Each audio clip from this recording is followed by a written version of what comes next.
Oh. Oh. You're live. Did it? Hello. Welcome to Two Guys Talk Tech. It is the 27th of July. It is the something of somewhere at some point. It is. Well, that's the thing. We're supposed to... You were just like, we should say what the date is at the start of the show. Oh, absolutely. For It just sounded like you weren't certain what date it was or what month it was. Just perpetually tired. The stream start is at 3:45 in the afternoon, which is literally exactly on my mid-afternoon crash that I have just every day. Your little old man nap. Yeah. But yes, hello everyone. How are we all doing? We're here. We're here, and I have things to do. Well, things to do. I have things to tinker with. So there will be things that I'm fixing and looking at and such like. So yeah. Very well. Yeah, and I'd say there will be laughs, there'll be cries, there'll be repairs, there'll be news, and we'll all leave feeling a little bit better off. Yes, for the experience. I'm really upselling this show, but yeah. What's the carpet tile for? It doesn't actually need to be there, so you may just get rid of it if you want. It's a massive mouse pad. It's not a very good mouse mat. But yes, the carpet tile was because I was working on a computer during the week, and carpet tiles are just, if you just have a hard countertop like this, carpet tiles are just really good work mats to put a desktop computer on, because they're hardy enough that like if you ding the corner in it, you won't rip them, but also like they won't scratch up the case kind of thing, and like they'll slide so you can spin the computer around and stuff like that. So yeah. Whee! So yes, it's PC anti-scratch mat. Exactly that. Is it cold in your shop? No? No. I'd like it to be cold in your shop. Yeah. But yes. It's quite warm. Oh hell, is it this late already? It sure is. Hello Paul, how you doing? It covers your entire desk. It's 1 meter long. Over 1 meter long. I hope so substantially that it's in actual fact nearly 2 meters. Over 1 meter long can mean 1.99 meters. Yes. Right. So, I thought I'd open the stream today with just looking at some goodies, because CMI Zappa sent me some goodies. And CMI Zappa stuff, they're always handy little tools to have, but I don't know when I'm going to use them. So I was like, oh, I'm just going to quickly look at these on stream just so I've shared them with the class, because like it might be months before I actually, like, before any of these get featured in a video kind of thing. So yeah. Yes. So I thought I'd have a look at that. So yes. They've done the chipmunk. The battery thing as well. Yeah, and the known good battery. Known good battery, that's it. Yeah. So yeah, the chipmunks, I use those all the time. Those sit on the desk. So yeah, the known good battery, I've used that a couple of times as well. That can be really handy when you're getting trolled. And so so yeah, Harold sent me 2 more things. We've got a geometric puzzle. This is just a fun thing that I'm guessing is just made out of, I don't know whether this is made out of scrap PCBs or, oh no, actually it looks like it's actually designed. I don't know. Either way, I think it's just a bit of fun, basically. Neat. And then also the MagSafe tester Deluxe, which tells you if the charger you've got is doing genuine MagSafe stuff or whether it's working and such like. Interesting. So I thought we'll power this thing up and look up what that can do. And yeah, this looks kind of interesting because it can tell you for certain what behavior you're getting out of certain chargers. And I'm like, okay, that's kind of cool. So that's yeah. Neat. There are other ways of knowing if the charger you've got is genuine or not, but also I think this just makes it easy. But yeah, I don't know actually. I've got a couple of different cables that we can plug into this and just see what information it provides, which I think will be kind of cool. Yeah. So yeah, chipmunks and HDMI. Oh yeah, the HDMI tester is really good. I use that on Xboxes all the time. It's also got really nice colours for its LEDs. Yeah, that's it. You know, all of the CMI Zappa stuff. CMI Zappa stuff, it's expensive for what it is, but it's also really high quality. I think at some point Paul Daniels described it as boutique diagnostics tools, and like that's how I would summarize it as well. Like, you know, Hey, that's my name. yeah, Caramel Boutique. Yeah, they're like you could use cheap LEDs and the cheapest switches and make it slightly cheaper, but also just they're nice tools. They're nicely built and stuff like that. You feel you never quite given Harold enough exposure. Yeah, big same. That's why I wanted to look at this stuff now. So I'm gonna unbox this. Get it out. Put it on bench cam. Well, also, it's just kind of like I don't know whether you get this stuff with everything, but I just like the way it's packaged as well. It's just it comes in a bag with like these cool postcards and stuff. So yeah, assemble the edge and fit the 9 pieces inside. You're allowed to flip over the pieces. How many different solutions can you find? Have fun. We have a YouTube movie explaining a bit about the puzzle. Oh, neat. If you like the puzzle, please give it a thumbs up. Cool. There's that as well. Right. I'm going to quickly solve this puzzle. Assemble the edge and finish. Did you just say you're going to quickly solve the puzzle? I mean, we've seen you play puzzle games. How hard can it be? We saw you with that puzzle game with the ice and the blowing things and the bridges. Oh, 16 streams later. Right. Look, Isles of Sea and Sky was f***ing hard. All right, that game was hard as balls. And if you say otherwise, then you were just trolling me by not helping in the chat. No, it was unfortunately at the point where I was like, I can't actually watch this. What, because you knew the answers and you just simply weren't saying them, or? No, it just And I know, it's all good. I'll leave you to this. You may suffer in torment. This has various things in various languages. Chipmunk USB tester, better than fan spin. Them's fighting words. I'm putting all the edges together first.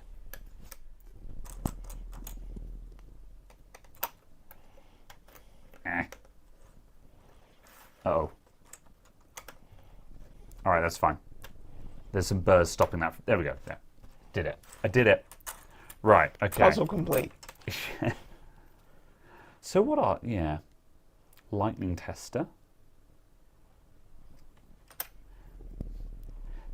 So these are...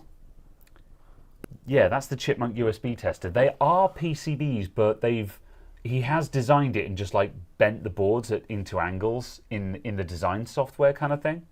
So it's... Yeah, I don't know. It's fun. Yeah, that's kind of neat. I wasn't sure if these were going to be like off-cut boards or what, but it has actually been designed to be inspired by. Like, here's the HDMI tester in purple, and like it's got all of the holes where the LEDs would go, but everything has been rearranged. I think the fun part of this is what would be really fun is if you could actually populate these components and it work. And I mean, I don't know, the traces are all connected up. I think like that would also be kind of fun, is to take this puzzle, populate the board, and see if it works. Right.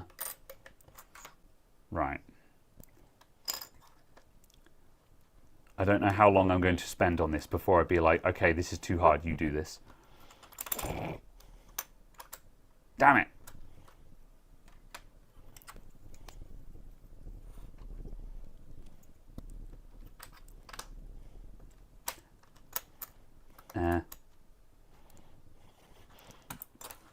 This isn't going very well.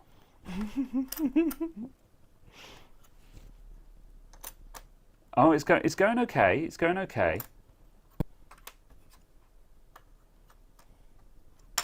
Oh.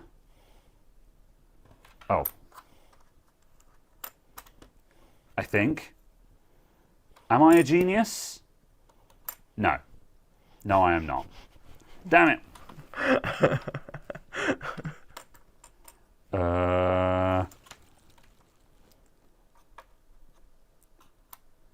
People in the audience have no idea how much pressure it is to solve a puzzle live on stream. There's a reason why I don't play puzzle games on stream very often. Right, that has to go in the middle. You just somehow turn every game into a puzzle game. I don't have anything that will fit that. Oh, yes, I do. No, I don't. That can't be right. Okay, the puzzle is more challenging than it seems. We might not get this done on stream today. I will simply present this and be like, behold, look, it's a puzzle. That's what it does. I invite you to purchase it and solve it yourself.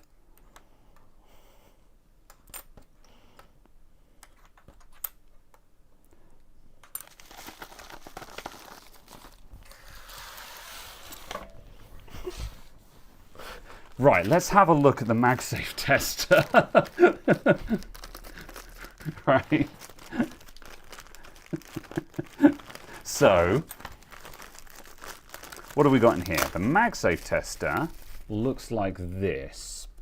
So we've got a two-line alphanumeric display on top there, and the process board on the bottom, and it's got a MagSafe jack on the corner there. So that's a MagSafe 1 connector, but you can also plug a MagSafe 2 into that, because the center part of the MagSafe 1 and 2 connectors are identical. It's just the outer section.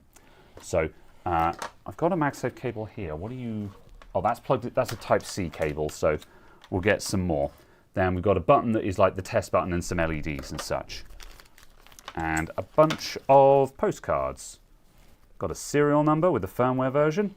This tool is for testing MagSafe chargers. Reads data from the chip in the charger and displays if the charger claims to be Apple or not.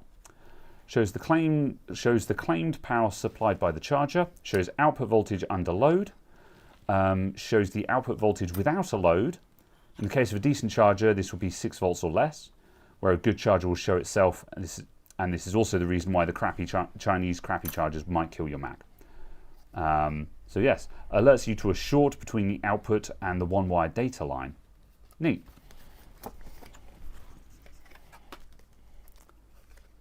And there's an actual manual here as well, setting the language, doing stuff like that, and some postcards of chipmunks and MacBooks and such. Delightful. Of chipmunks? Yeah. Oh, okay. That's worth the admission price. Easily pleased. Also, it's cheating to have the picture in front of you. I'm just saying. Oh, okay. And I assume you're not looking at the picture. No.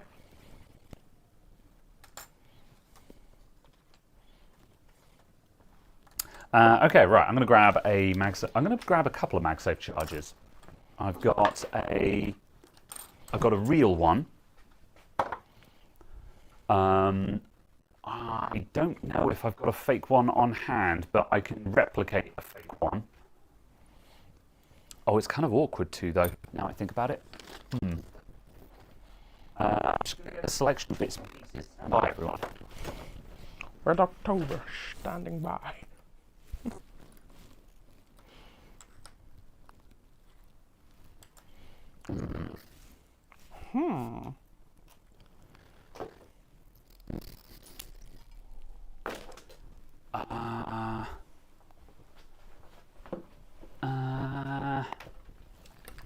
What are you?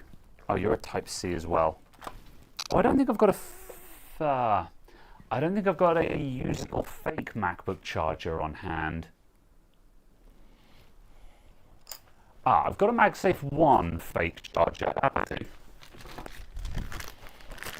you MagSafe 1? Yes, you are. That's probably a fake MacBook MagSafe 1. How do you know it's MagSafe 1? From that? Oh, because it's got the L L connector on it. Yeah. All right, and audio issues again.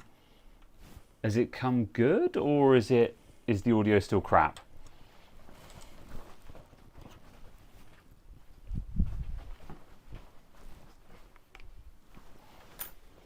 Slight audio issues at times. I tell you what, I'll turn my one off and on again just in case.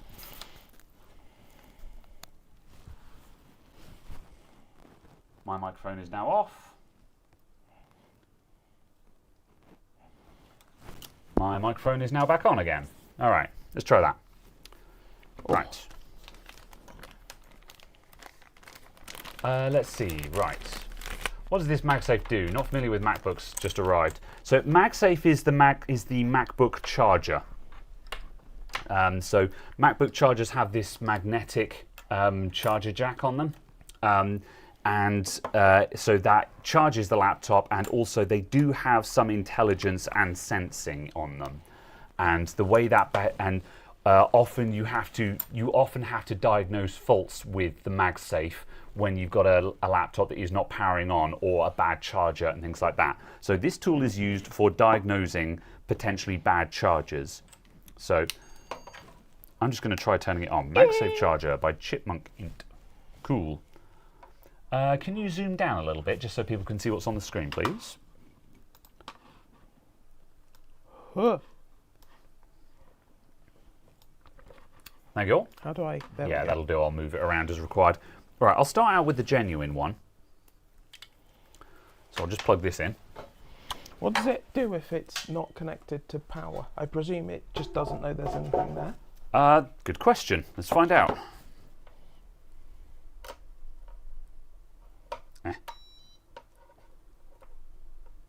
Oh, it detected something. Hold on.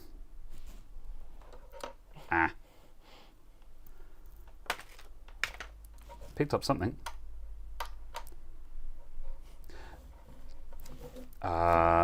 There we go. Right.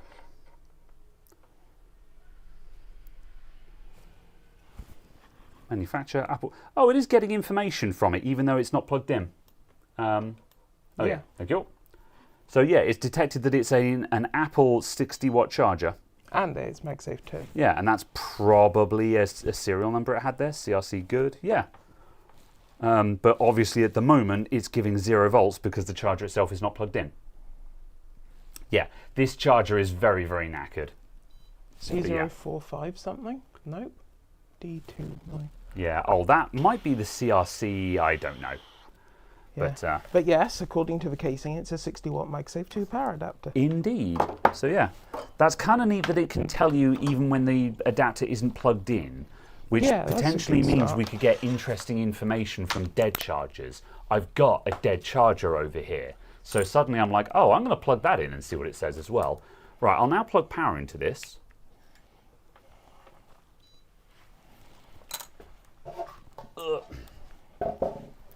There we go. So I plugged in power, and the LED is doing stuff. And yeah, we've got line 16.5 volts. Where's the thing? What else can this thing do?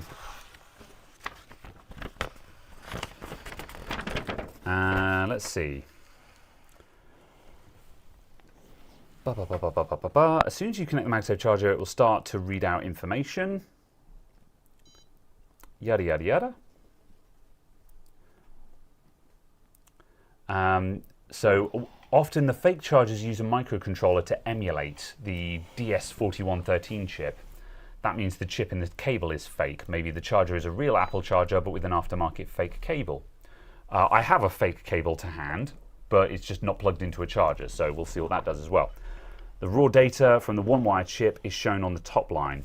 So yeah, that's probably what that long string of stuff is. So yeah. Later on, the voltage would be measured again without the load. That voltage will be shown after the N, no load. So yeah, a good safe charger will lower its output voltage. So what this is saying is it's giving 16.6 volts when loaded, and then when it's unloaded, the voltage is dropping to half a volt, which is the standby voltage. I'm surprised it's only 16 volts. Yeah, Apple chargers are weird. I'd have thought they'd have been like 20. Yeah, they have these. I think the 60 watt ones are 16.5 volts, and the 80 watt chargers are 18.5 volts. if my memory serves But me. every Mac can use an 80-watt charger. Yeah, Okay. all of the Macs are actually very tolerant for the range you can input to them. So yeah. It doesn't include the amps or as a wattage. Pass. I mean, the wattage will depend on what the device is drawing. Yeah, because like I think that might be why there's different voltages. Is that they don't increase the amps on there. Just if you do the maths on the amperage, the 18.5 volts gives you 80 watts total as opposed to 60 watts total. That just might be how they're changing it. It tells you what maximum wattage the charger purports to be. Oh, I think that's just a reset button. Yeah, and it says Apple MagSafe 260 watt on there.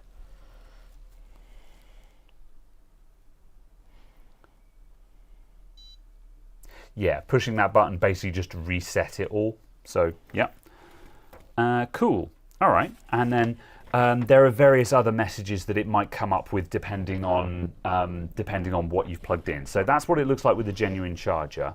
So let's plug in. So the next thing I'm going to do then is I've got just a bare aftermarket cable. Where did I put it down? Oh, I had it in my hand and then I put it down because I didn't think I was going to use it. I had there it is. Ooh. So here is a replacement MagSafe 2 cable. So you would use this to replace the cable on a charger like this one that has a knackered cable. But if I do this, it probably won't read as a genuine charger anymore, which is why I haven't done it yet. So what happens if I just plug in this raw cable? What can it get from the chip in the plug?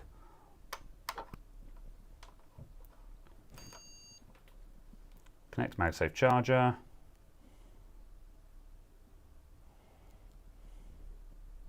I don't think we get anything out of just a bare cable. Yeah, because there's no actual chip for it to read. I thought there was something in the plug, but I might be wrong there. I think there is. However, there needs to be something else there as well. So yeah. Okay then. Audio is crackling again. It cuts out when I stand up. Dunno. I'll try moving the microphone on my personage. Stand by. Huh.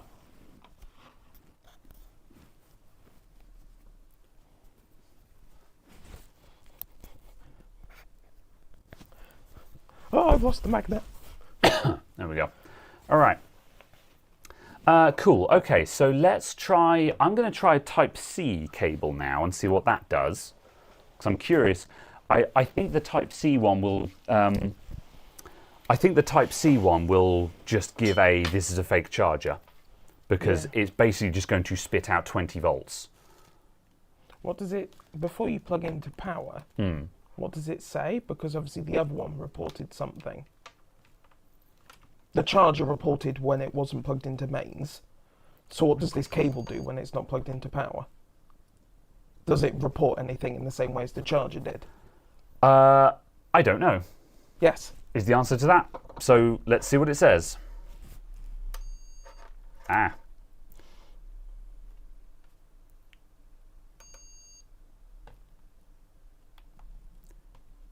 Connect the MagSafe charger. You know, the MagSafe 1 connector doesn't fit massively well for MagSafe 2. I could probably get an adapter to fix that. That's giving me nothing. Yeah, no, it doesn't seem to. Oh, hold on.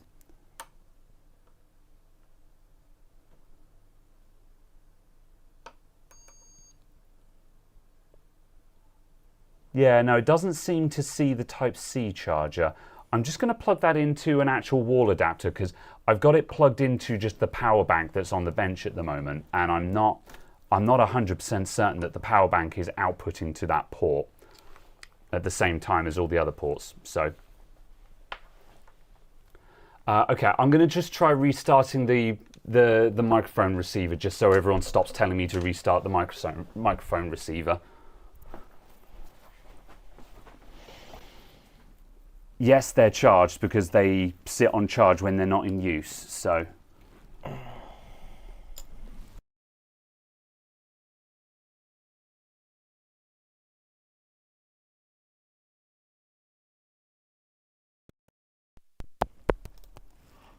And should be on again now? Yeah. Okay. See if that does. See what that does. Right. I'll unplug. That's the genuine one. And plug in. So this is an official Apple Type-C charger. However, the cable is not official. So, right. What do you do now? Oh, so is that charger that would come with yeah. quote-unquote MagSafe 3? Yeah, well, with a Type-C charger, yeah. Oh, yeah, no, because MagSafe 3 is Type-C, yeah. Because yeah. MagSafe 3 has MagSafe 3 to Type-C. However, it's a power delivery charger, so it's kind of not fair to call that. That's just a power delivery box. Yeah. So, no, my question was it one that came with a MagSafe 3 laptop? Yes, but that's irrelevant. Yeah. Yeah, which is why I'm trying to dismiss that, because it's, right, okay, so there we go, that's giving power now. So 20 volts.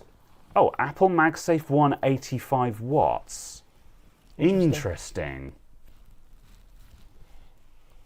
However, it's giving a fail because it's always spitting out 20 volts. Yeah. But yeah, so the cable is reading as a MagSafe 1 85 watt cable. However, it's failing it on the test because it has no standby voltage. It's just 20 volts always hot. Yeah. Chip is fake. There we go. Yeah. Interesting. Cool. Yeah, all right. That's kind of interesting.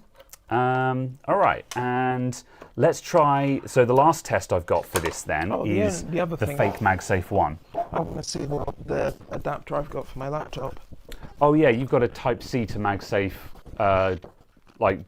block, haven't you? Yeah. All right. 1 second.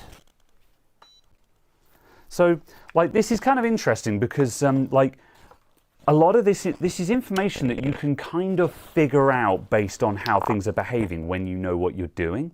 But this just tells you straight up with no guesswork. And it's also kind of interesting if you've got a charger that isn't what you thought it was. Like, if someone sells you a charger and says, this is genuine, and it's, this can kind of just give you the information. And also, if you've got a genuine charger with a replacement wire on it, so you think it's genuine, but the wire isn't, and yeah. Right. MagSafe 1.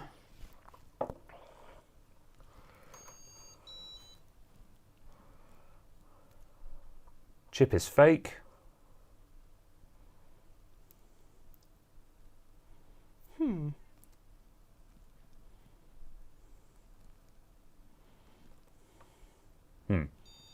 Oh, I think we've got to...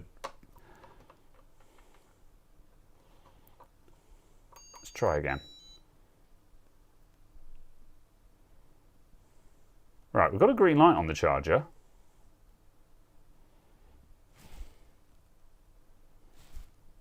Just not reporting any voltage at the moment. Bom, bom, bom. It doesn't seem to like this one. This is a brand new charger. It's just been sitting on the shelf because no one... I think at some point, I had a bunch of people asking for MagSafe 1 adapters. So I was like, fine, I'll order one in. And so I ordered one in and it sat on the shelf for about a year. So yeah, which is why it's sitting here. So it might, this charger might not even work. Oh, there we go. Yeah. Now it's giving a result. It doesn't seem to like this one at all. It's very confused as to what we've got. Unknown. And it's got no standby either. So yeah, lots of sad faces. Yeah. Yeah. And possibly even just not a great connector. Yeah. Okay, there we go. So, yeah. Right. Type-C. Yeah, absolutely. Yeah, right, hold on a sec. I'll just grab a Type-C power cable. Yeah, I'll just plug that in Oh, yeah, yeah. and just see if it does anything.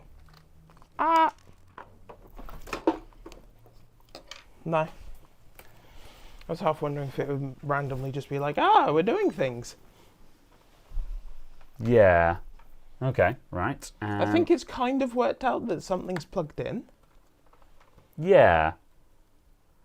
It's kind of similar as to when we plugged in just the bare MagSafe cable, though, because there's nothing on the power rails.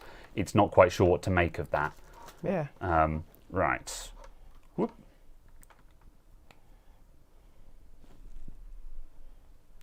Again, I don't trust this, but let's try that. Oh, there we go. Yeah, that one's worked straight away. Yeah. Apple MagSafe 2, 85 watt.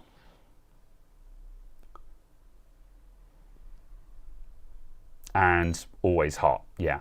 Yeah. Chip is fake. So yeah. Cool. Interesting that this one reads as a MagSafe 2, whereas my Type-C to MagSafe 2 was reading as a MagSafe 1. Yeah. Theoretically, there's no difference between the two. It's just the connector, but obviously there's different chip types. So yeah. Yeah.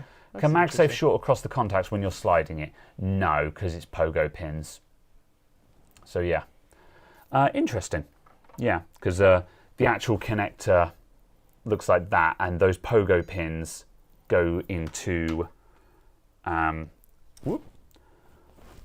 corresponding pins there. So yeah, those cannot short because you can't get a pin between two of those contacts. The spacing doesn't allow that to happen. So yeah. Like this is a little bit janky because it's open. When this is on a laptop, it would obviously have the chassis around it, making a channel to lock it in place. Yeah, it's kind of like a Type-C port. Yeah, as well, or a lightning port. That's where right. the casing obviously forces you somewhat to only connect in a very limited degree of angles. Yeah. Yeah, there we go. So that's the Chipmunk MagSafe tester. That's cool because yeah, that's kind of neat. Just because yeah, when plugging in testers, I can actually discover what I actually have. Yeah. Which is also very cool. Especially because like at some point I'm going to need to order a new genuine one because this one is knackered. I'm going to replace the cable on it just because this cable is no bueno. But it will cease to be a genuine adapter when I do that because it'll have an aftermarket cable on. Yeah. So at some point I need to buy an original charger, and like for example if I buy an original charger I can now test it to see if it's actually original or not. Yeah. Because it is really important to know if you have a genuine charger or not. The other thing that would be interesting to know, not that I'd expect it to make any difference, is plugging in Type-C, the Type-C adapter into the Apple block and see if it reports anything differently. Just because that would just be, yeah, interesting to see if somehow that does anything differently. Just because obviously this reported what the cable was effectively. Yeah. Well... And I don't expect it to be different, but it's yes. just kind of a case of... Yeah. Because all of the bits are here. Yes, it should give the same result that we got from that one. But yeah, let's just try that just for science.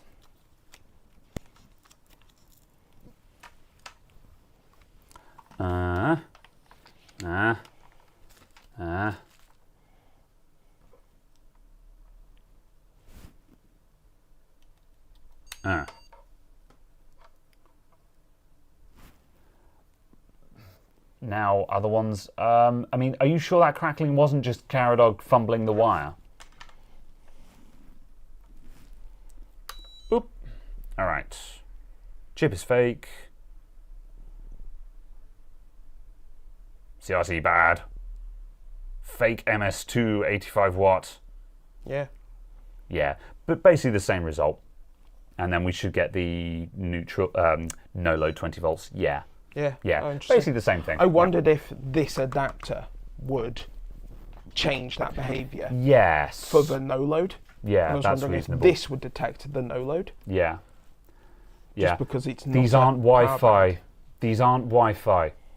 These do not connect by Wi-Fi. So yeah.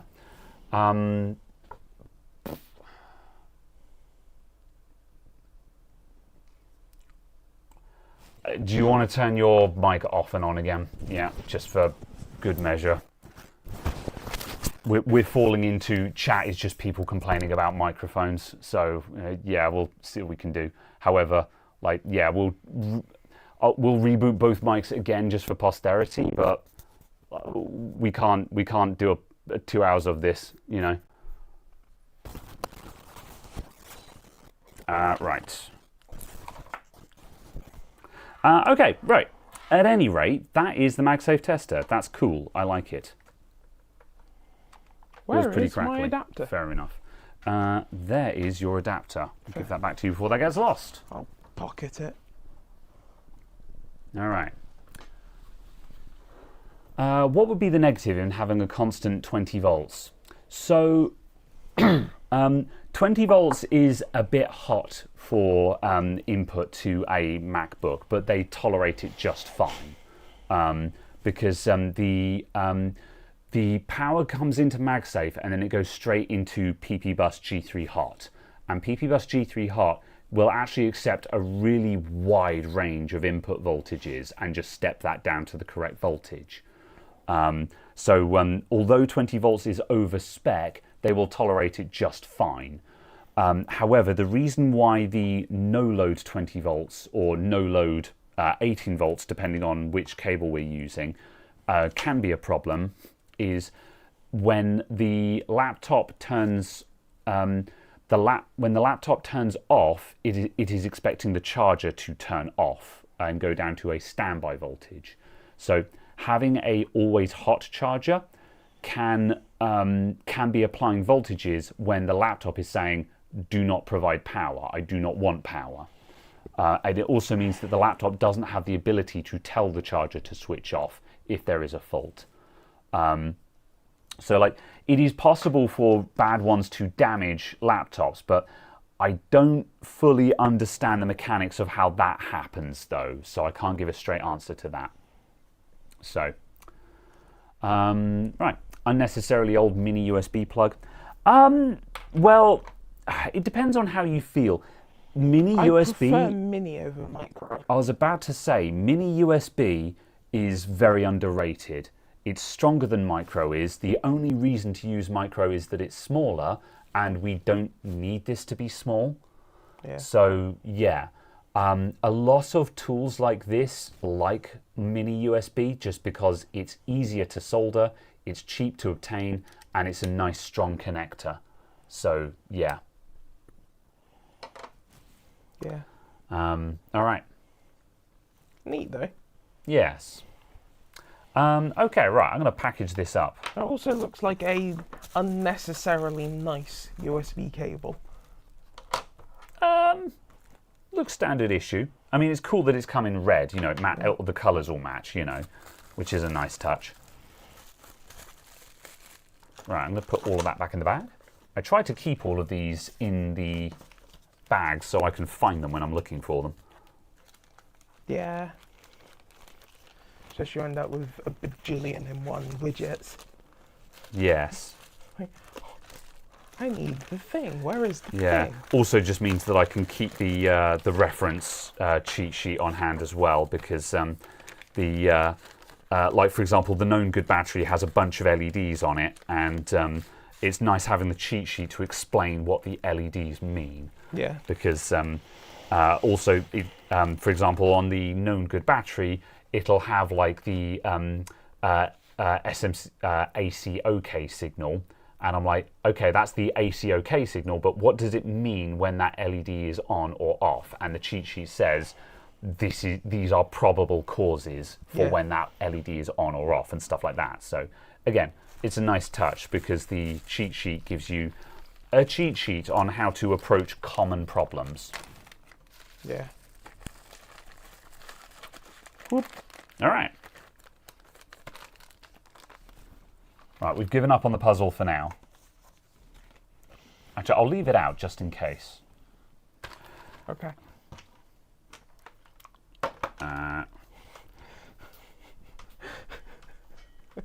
What?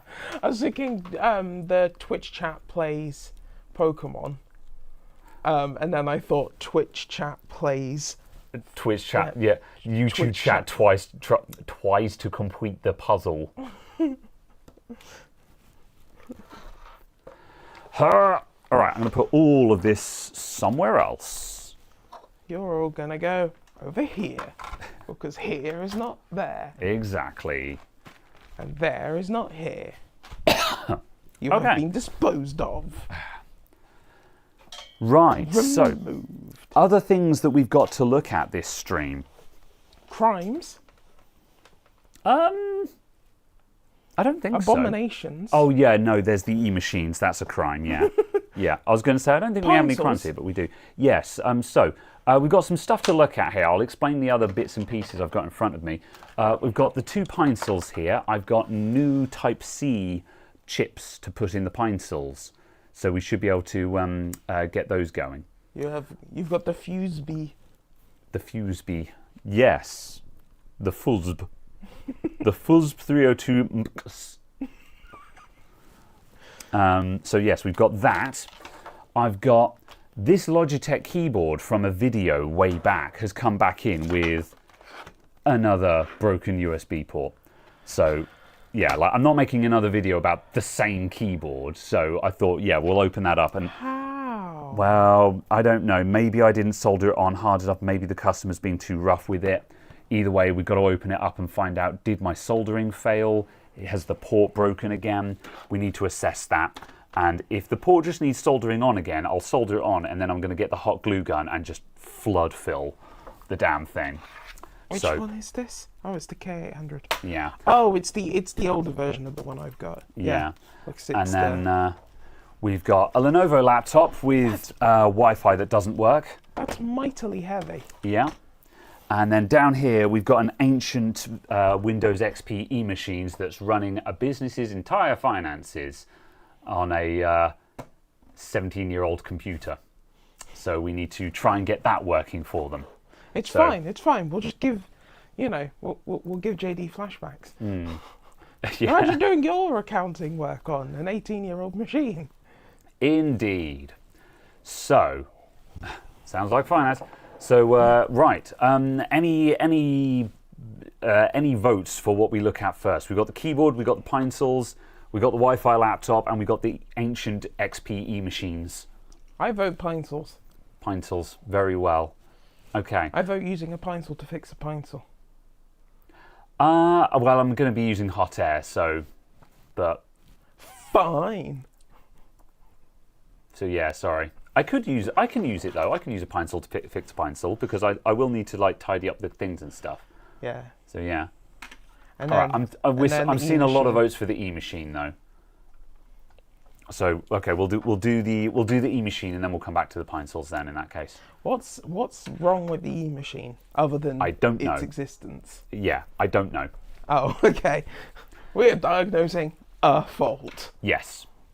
Have Right, they given you any description? No. I see. So yeah, right. I'm going to put this over here and I'm going to hunk this e-machines up onto the counter so people can see it in all of its glory. Just be careful because it is plugged in. Noted. Hey, it has ATIE graphics. Also, it's got a sticker on the front that says Vista. Vista capable. Graphics by ADI Radeon 200 Express. I remember that being reasonably functional in the day. Is that a compliment? Well, in the sense of I remember running 2560, 1600 desktops on it and being like, 3D acceleration at high resolution. Yeah. All right, I'm just going to tinker with the bench cam a sec just to see, because this is VGA output and we don't have VGA capture. So I'm just going to see if I can bench cam onto the monitor that we're using. Huh? Also going to go. So if I do that, oh, hang on a sec. If I go like that, and then I go, Oh, where is it? Hold on, I've got to find the monitor. Is it this way? Is it this way? Why are you doing this full screen? Why are you not doing this in studio mode? I will not elaborate. I think I've got to... Hang on a sec. If we do that, and then we go... Oh, we just can't do that. Oh, hang on a sec. I think I need to go this way.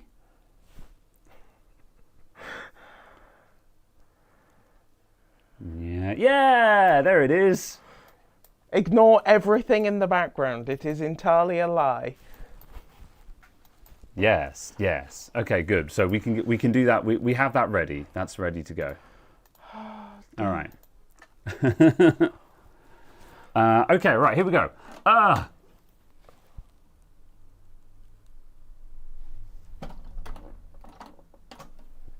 Is the power cable actually plugged in? Yes. Oh, that's boring. It's probably just a dead power supply. Is the power cable plugged in at the other end? I didn't actually check that. You were the one who plugged this in, so yes, it is. Okay, good. I trusted you. Oh, in that case, they're probably really, really lucky, because if this is just a bad power supply, then yeah, we just stick some shitbox that I've got kicking around in there and she'll be right. So yeah, have I got any biscuit tin power supplies that I don't care about that they can have? Got an EVGA 430 watt here. Does it work? Let's find out. All right, hold on.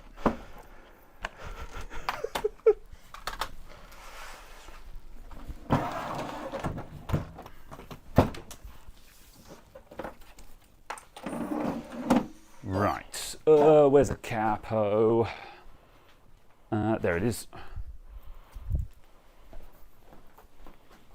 Oh, it's not the one. Yeah, it's fine. Right, this EVGA.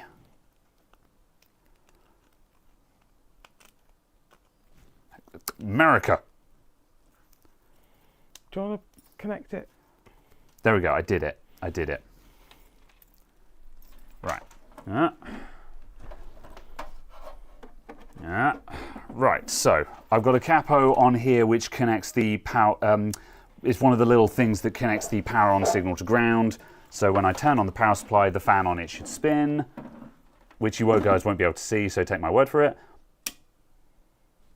It works. Cool. Or at least the fan spins. The fan spins, yeah, which does not necessarily mean it works, but it's good enough for a test.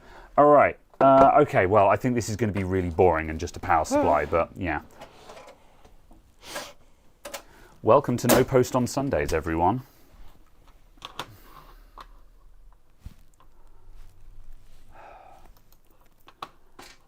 Them some Hemkin dust bunnies. Oh God, it's got IDE hard drives in it. Why? Oops. Okay, yeah. All right. Hang on a sec. I'll move it under the camera.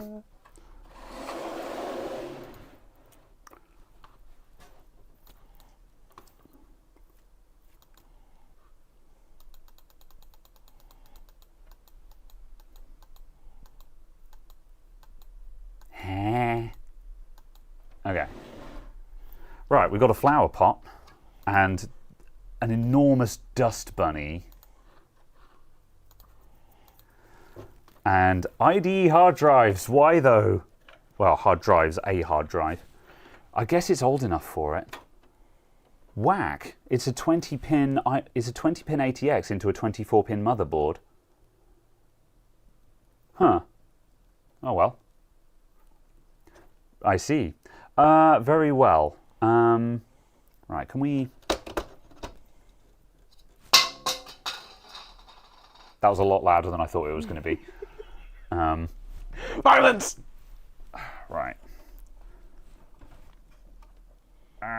Unplug the EPS. Unplug the ATX. The EPS connector is an awful lot older than I thought it was. Yeah. When did EPS become a thing? Question for the chat. Yeah. That's why I'm just kind of like, oh yeah. We don't care about any of that. Are you gonna just take this out back and just be like... before you fill your shop with all of the dust ever? Yes, I will. Okay, hold on a sec. I'll go and give this a quick black with the air compressor. Because you're asking that question in a way that you're sort of like, are you going to go and air compressor this? When what you actually mean is, please go and air compressor that. No. The question was, are you going to or am I? All right, I will return. Hold on. Please mute me while I make noises. These are noises. Oh. There are no noises. I like the fact that Graham walked out there and immediately coughed. Oh, the 4-pin was introduced with the P4. Fair enough. I did not realise that.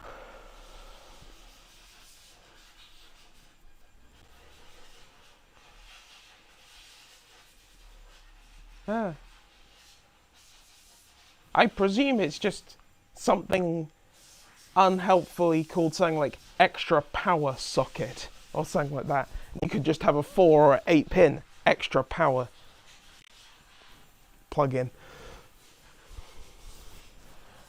Yes. Wild! You did it. Are you dead?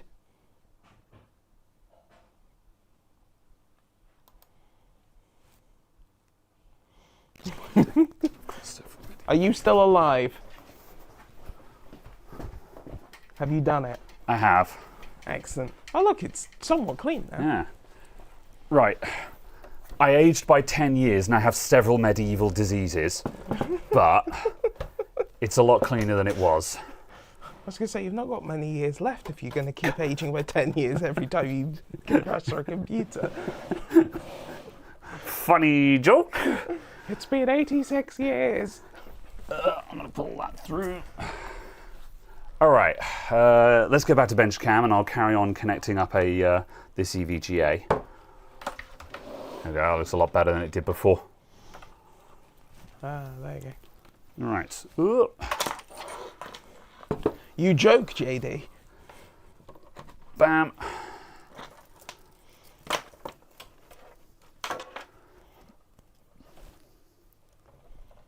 Any recommendations for a good fantasy game? Please now do the meme. What meme? The award-winning. Oh, I don't know it off by heart. I don't know. Do you mean the award-winning Final Fantasy XIV? Yeah. With the new expansion, Haven's Ward. Playable for free up to level 80, yeah. I need to memorize that again because it's such a good meme. However, yes. Also, if you haven't played it, Baldur's Gate 1, 2, and 3, but probably only 3. Yeah, that's a good shout, yeah. Just because 1 and 2 are kind of old at this point. Yeah. That's sort of... You'd need to have the nostalgia. Yeah, or someone who just really likes the series kind of thing and wants to see what the old ones looked like. Yeah, for a better answer, I would say, what kind of games do you like? Do you like, indie games, 2D Metroidvanias? Do you want AAA graphics, Divinity Original Sin, yeah, absolutely. Okay. All right. Let's go. Right. I'm gonna just disconnect the hard drive. I was going to say, in the unlikely event that somehow something goes catastrophically wrong and the hard drive dies. Yeah, I was about to make an ignition joke, and then I was just like, oh, actually, this has got like company finances on it, so I should slightly care about this. Okay, right. Power supply on.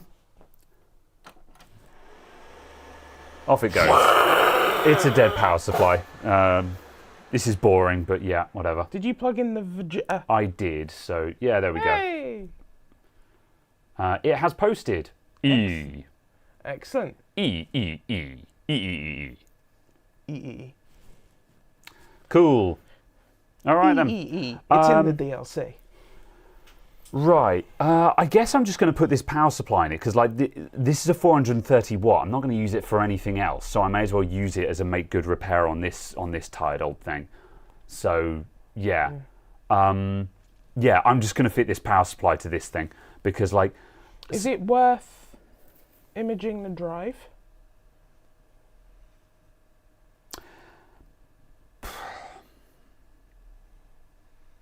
I mean, And then effectively saying we fixed the machine, we've got an image of a drive. Guess what? We can move it onto a SATA computer. this is the problem at the moment. I don't know how much help I want to volunteer for this job, because they're running ancient ass software, and I don't want to deal with that. No, So- but migrating from an XP machine. I mean, I suppose we could just, I suppose I could. Just because obviously imaging the drive, if it's a 17-year-old hard drive, that's likely to have problems soon. Yeah, And because it's already in here, yeah. And yeah, it's going to be easier to image it out of the PC. yeah, All right. because you already have to disassemble it partially anyway to get the old power supply out. Yeah, It's only 2 more screws kind of thing, was just kind of my thought. you're right. May as well get that on the go while I swap out the power supplies. Yeah. Yeah, all right. And it just means that if the drive does fail, at least there's an image of it. Yeah. Yeah. And you're not now going, you have no backups and your hard drive has failed. Yeah. You're fucked. You can at least go, well, I'm magical and a wizard, and for a small princely sum of 5,000 Nigerian dollars. I will recover all of your data from this backup that I took earlier before it failed. Yeah. Exactly. If he's got financial records, I wouldn't touch it without their consent. Well, I have their consent to touch it because I'm saving their finances right now. So yeah, it kind of goes without saying.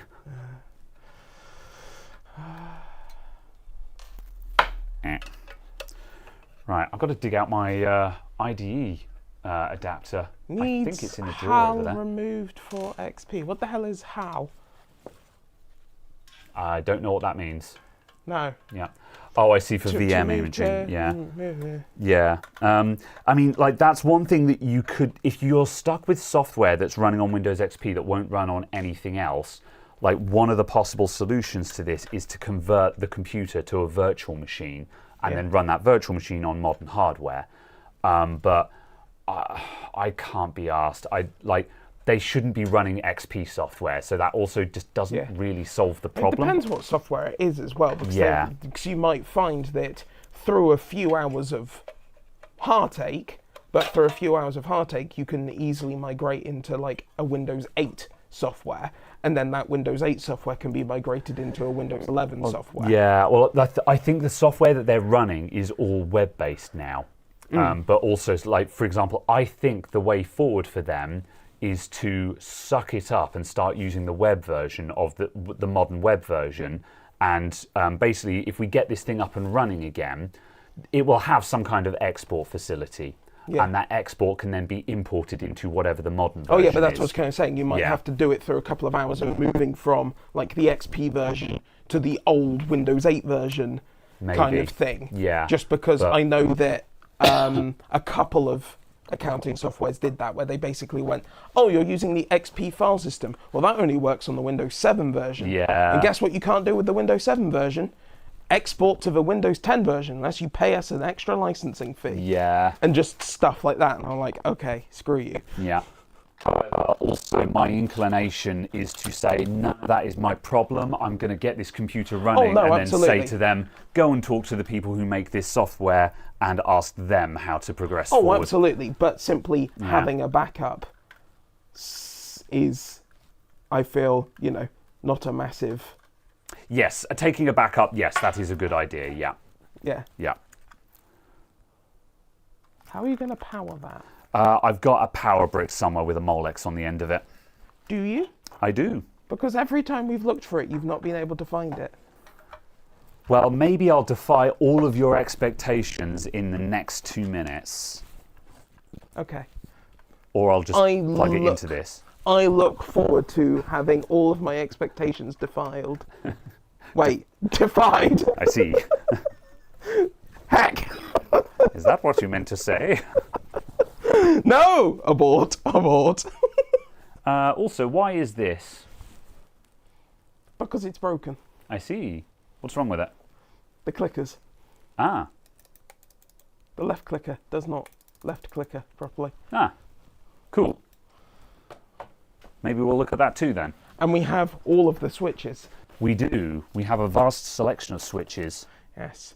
We have TKK gold dustless as in... And By the way, are people complaining about mics while I'm sitting over here? don't know. Fine. Cool. Just curious as to whether that problem's actually cleared up or not. I don't think there's much we can do about it if it hasn't cleared up, but... Right.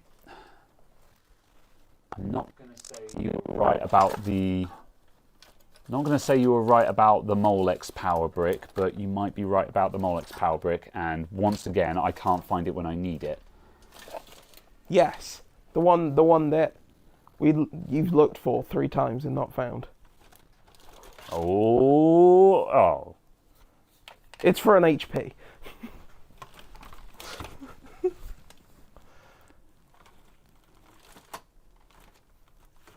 I can guarantee you I will find it when I'm not looking for it. It's always the way. I don't care if a computer supports SATA. We're imaging the hard drive, putting the hard drive back in, and then going, fix your shit. Migrate your software. Yeah, no, we're not upgrading this. This is a Pentium 4.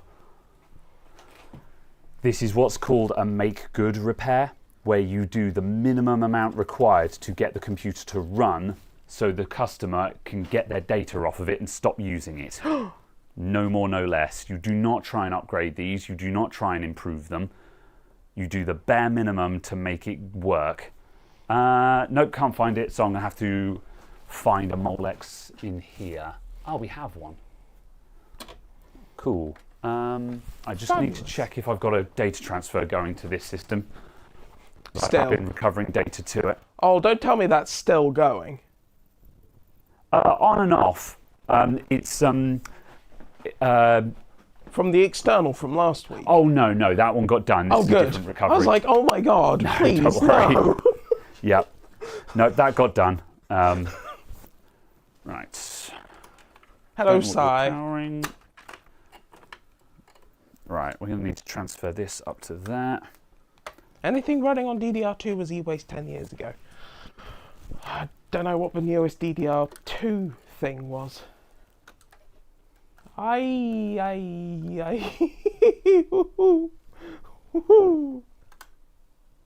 not looking. Neither's anyone else.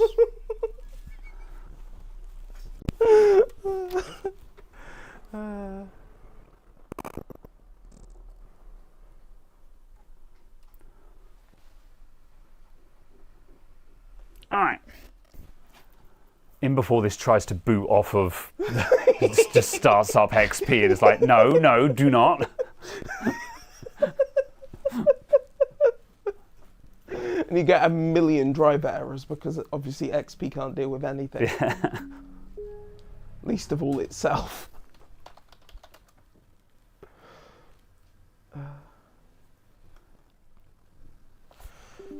Alright. And Survey says... oh, it hasn't mounted.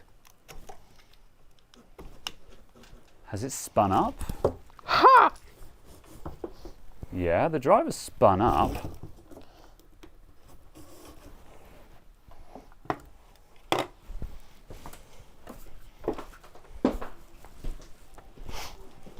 Can we just tuck you in there?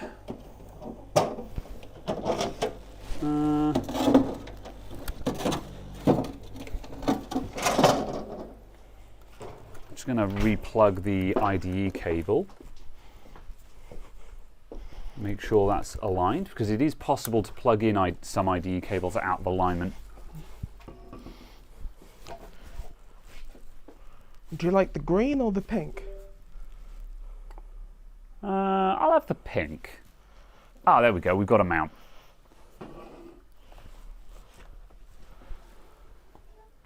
Money. Okay, right. Oh no, don't tell... oh no. They're using Microsoft money in 1997. I don't know. However, there's a bunch of files in here that are probably backups or something like that. So yeah, don't know. I don't care. Let's just get a snapshot of that, because then if this drive suddenly just ups and explodes, we are the geniuses who backed it up. Exactly. Not actually very much here. Hang on a sec. How much is in use on that drive? There's only 18 gigabytes, but I guess if it's Windows Don't XP, forget XP is like a 2 4 gigabytes. gig Or, install. yeah, The Insight install is wild. Yeah. Right. E-machines. Back up. Na, na, na, na, Disk. na, na, na. Off it goes. And we're going to be copying a screaming USB 2 performance. Does USB 2 do 10 megabyte? It generally it tops does. out at about 40 megabytes per second, and yeah, that's what we're getting here, yeah.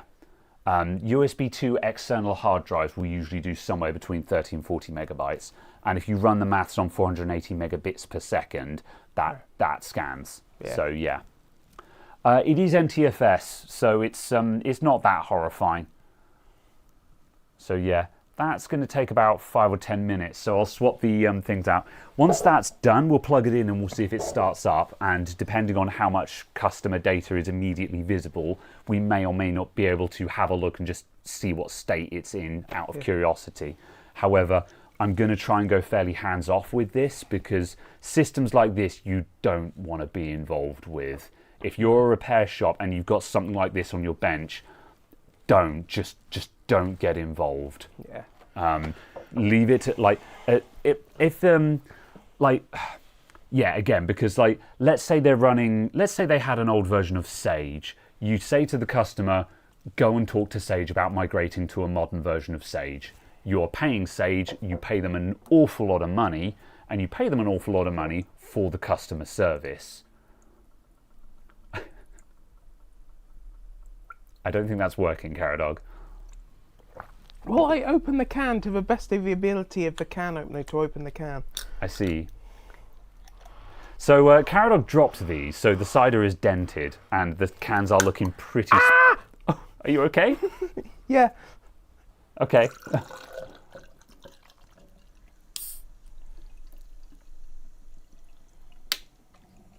Oh. Yes. That was the issue I had. I see. Which is why I then went to a glass and was just like...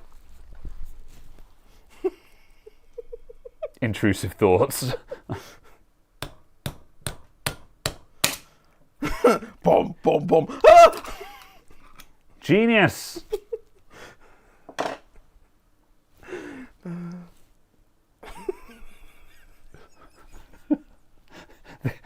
The can's bulging up the top, so it's kind of... You're not used to... Never mind. Cool, that's very sweet, but it's nice. Okay, right, I'm going to change this power supply. Tasty metal bits. Get a cup, but that's less funny. But yes, I will. Huh. Are you trying to quietly crush your... Are you trying to quietly crush your can? Ah! I see you're using the silent Velcro strategy. Yes, basically. That can stay out. And I missed. Typical VR chat user behavior. Oh, I'm not used to this bulge being here. Get out, yep. There we go. Is that where your tracker is? Unironically, yes, because that's the best place to put the hip tracker.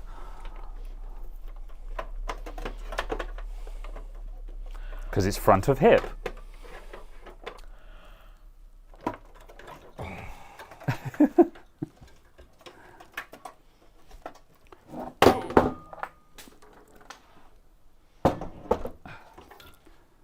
Caradog jumping nervously. So, what's going on in chat, here, guys? Anyway, find the old generic woman, yeah. SATA maxes out about 600. Fastest hard drives are like 200. Yeah, SDs more than 8,000. Why hard drive manufacturers still focusing on HDD tech? Because they're still cheaper. Modern hard drives will do like 300. Like so, depends on what you mean by modern hard drive. Okay, yeah. Only because we've got dual actuator drives using like SAS6. Oh wow, yeah. And those dual actuator drives will do like solid 500 or 600 meg. Yeah. Yeah. And are crazy.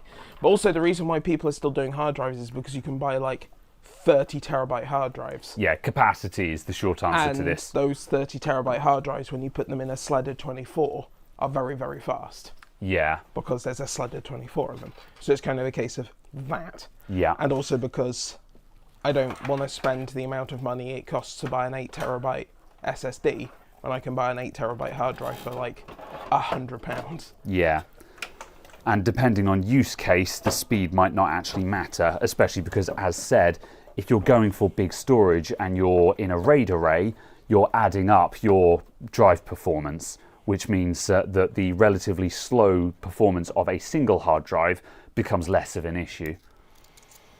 Yeah.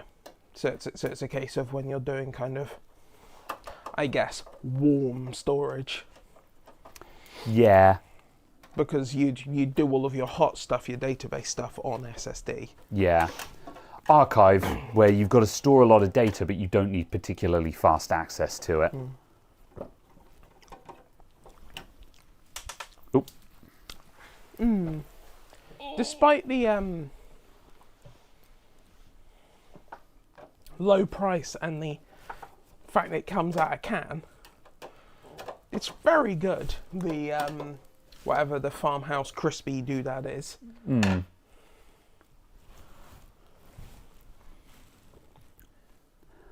Yeah, I mean, speaking for the rosé, it's just sweet. But I like sweet drinks, so that's fine. I do like the flavour of it, though. You know. Pink drink. That is Chirpy doodad? What? Chirpy doodad. I don't know what we're talking about.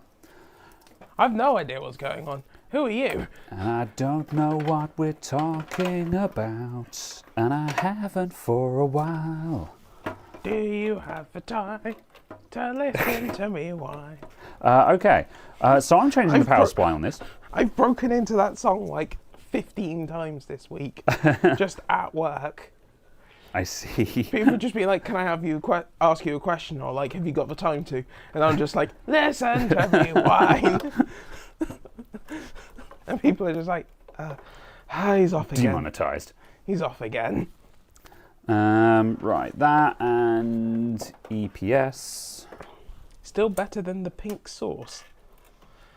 I see. Oh, that's Anyway. PCI Express. Find the old generic woman. What? There's a. Did you ever see the Mouse Ashley meme? Nope. Okay, so Resident Evil 4, the girl that you have to escort through half the game, the president's daughter, her name is Ashley, and at some point. Is this the Resident Evil game with the blonde guy?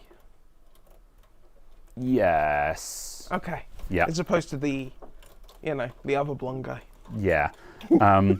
So her name is Ashley. At some point, I don't know why, the furry fandom produced a mouse version of Ashley, and she's a tiny little mouse that fits in Leon's pocket and just screams. She says, "Leon!" You know. So Mousely is a thing, and there were lots of mouse jokes. Like she would say, "Cheese to meet you, mister," and stuff like that, and just terrible, awful puns. And so then, in Elden Ring, stay with me. In Elden Ring, Sir Gideon the All-Knowing is the guy in the Round Table Hold who tells you where to go next. He goes, in the land over yonder, there is a man who's known to do these kinds of things, you know. And someone did a video where they parodied his voice going, imagine, if you will, that Ashley was just a tiny little mouse. And she would say, gee whiz, mister, thanks a lot. And the player character is just staring blankly going, what are you talking about? And he goes, anyway, find the old Beneric woman. And it's just the hard segue back onto topic is just the punchline. And you've got to watch the video to find it funny, but I think it's very, very funny. So just any time I need a non sequitur between me and my friends who have seen this video, one of us will just say, anyway, find the old Beneric woman. And that's just the non sequitur now. I see. Normal people just say, anyway, apropos to nothing. However, I have a funny meme that I have to explain, which kills the joke.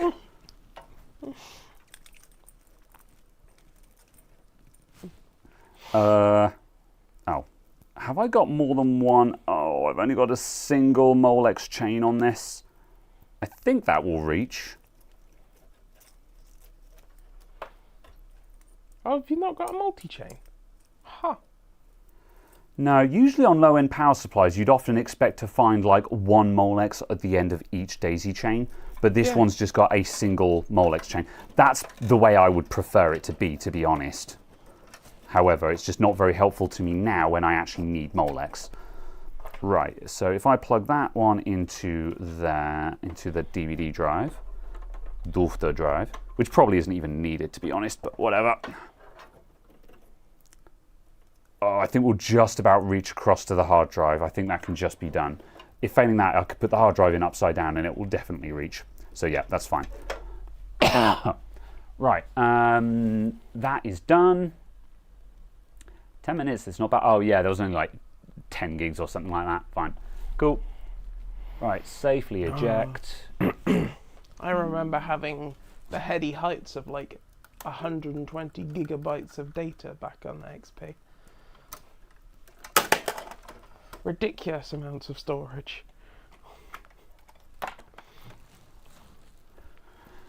Storage with hard drives is one of those things which exploded way more than people consider.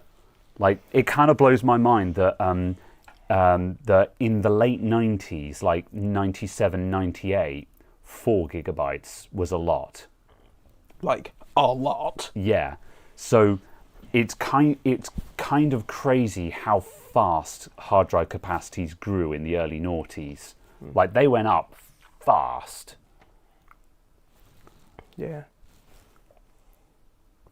You've got to fix an FX. How's that going? I still don't know where you are, but like, okay. Yeah. I mean, so I was saying in the Discord earlier that he had a AMD FX rig come in earlier on, which is obviously just not worth fixing, but customer wants to fix it anyway. And I've got to put the hard drive in first. It's not that funny. Why doesn't this computer boot? Yeah. Oh. I'm going to put that in that way around. And so, yes, I started having a look at it. And when last we checked in, it was crashing as it came off of load. So it would run the benchmark, but as the benchmark finished and it came off load, it would lock up, which is kind of that's kind of a curious failure mode. Sounds like the power supplies had it to me. But yeah, how's that going? PSU was cooking itself with a fucked fan. Oh yeah, that'll do it. Yeah. That's quite a common thing. I've had a couple of PCs that have come in for repair, and you're testing them, and then they do indeed freeze after being on for a while, and you're like, I should probably just have a look. And then when you look a bit closely, you realise that the power supply fan is completely seized, and the power supply just has no cooling, and you're like, whoops, didn't realise that. So pro tip, everyone, like when you start working on a computer, when you fire it up to look at it, like just check all the fans are actually spinning, because they might not be. Or even capable of spinning. Yeah.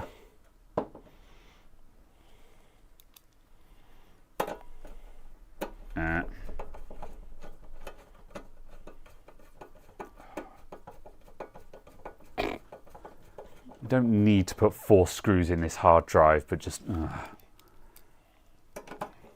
this is one of those jobs where just like it's really, I hate putting stuff back together like this, because you're just like, not worth it. Stick 1 screw in so it doesn't fall apart, and that's all it needs. But all right, What's it gonna do? Fall out? yeah, well, that's my acid test. Whenever someone questions me on things, I've said that on more than one occasion in YouTube comments, when people have been like, oh, you should have done this, that, or the other to secure it in place. I just reply saying, do you think it's going to fall out? You know, It's fine. It's what I say. It's what I say to you every time you look at my computer. See, now you're arguing from a position of bad faith. You know that's not the point with your crimes. Also, just because certainly the last time I saw a computer that you'd built, there was a non-zero chance that it may in fact fall out. So,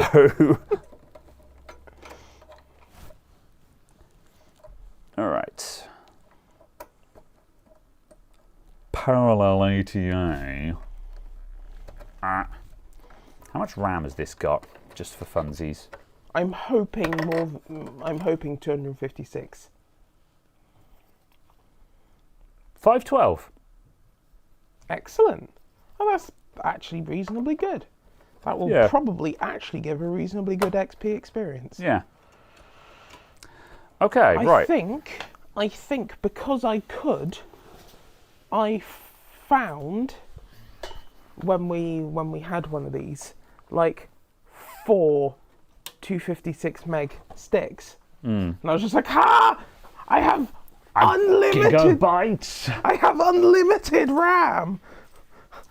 There's no way I could ever use all this RAM. And then Electron turned up. Electron coming through the background like John Cena being like, are you sure about that?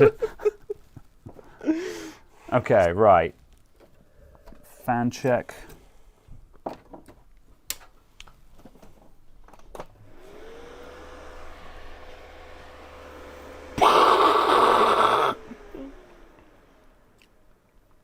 Right, this should like boot into Windows now.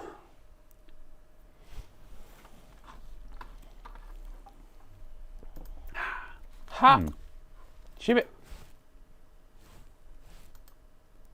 I didn't save the position. After all my work. Yeah.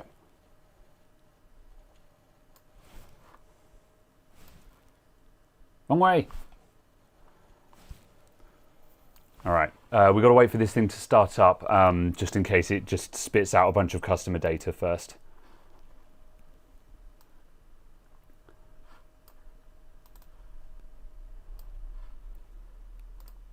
Cool.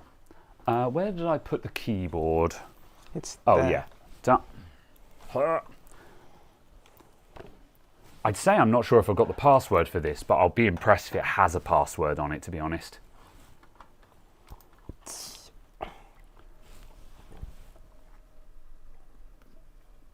Windows is starting up.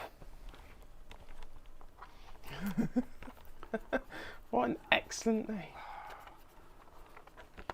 So I'm going to have USB drivers.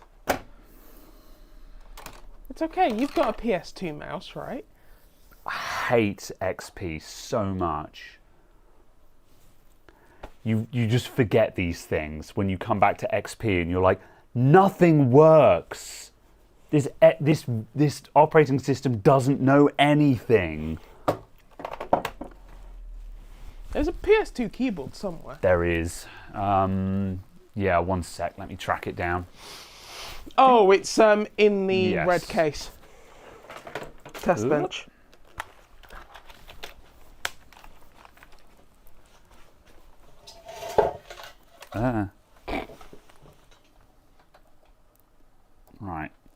Are we going to be able to hot swap?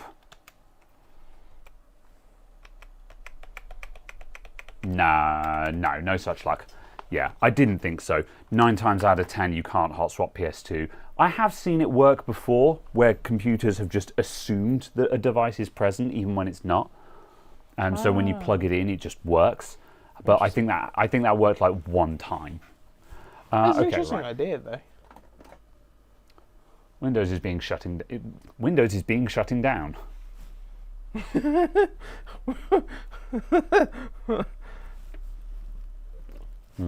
When you know you have significant memory issues, Windows is be shut down. So yeah, Windows XP does have USB support. However, it's very common for it to. I think there's 2 possibilities as to why my USB keyboard isn't working.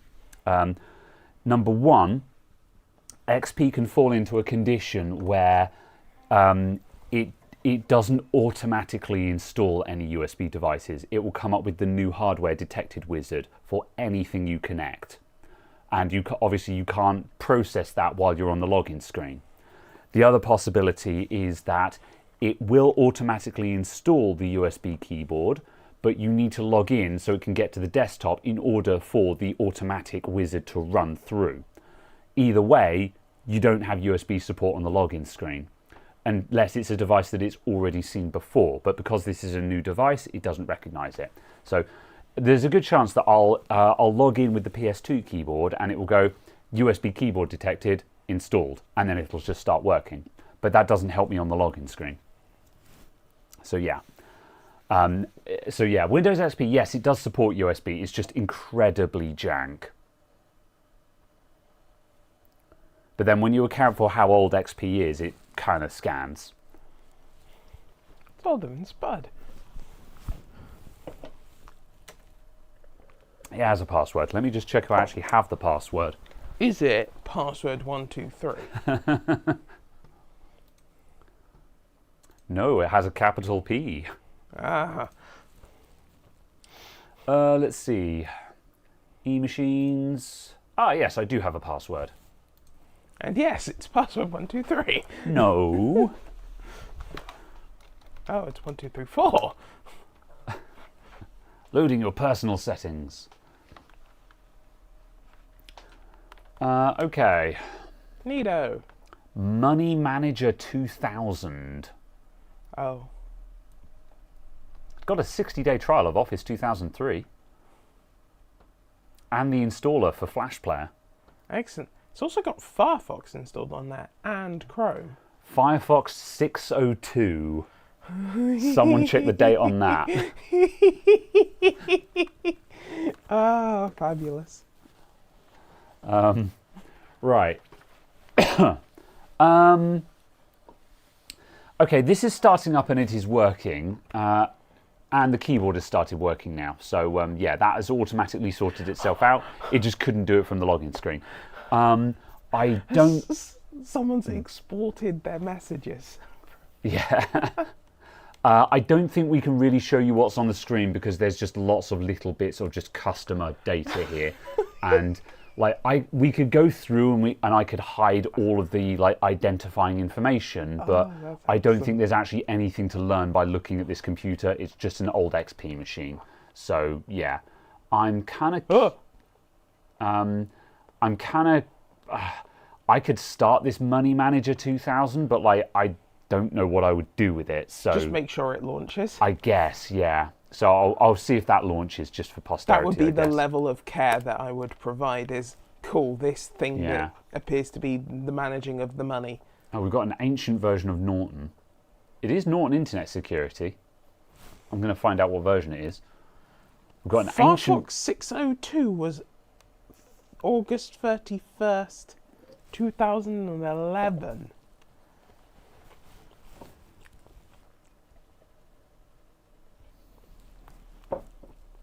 XP was still relevant at that point, wasn't it? So, yeah.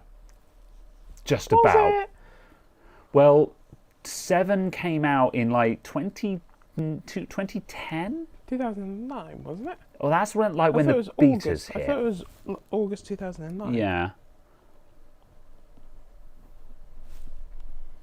Oh, that appears to have opened. Yeah, and that's giving some delightfully XP-looking bar graphs and some delightfully Windows 3.1 looking UI buttons.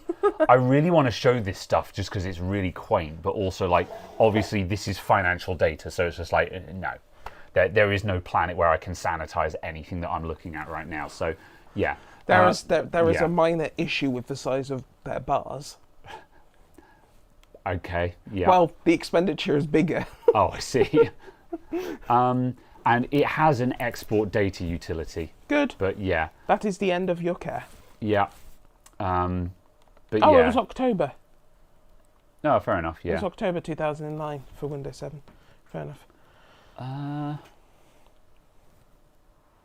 Money manage, yeah.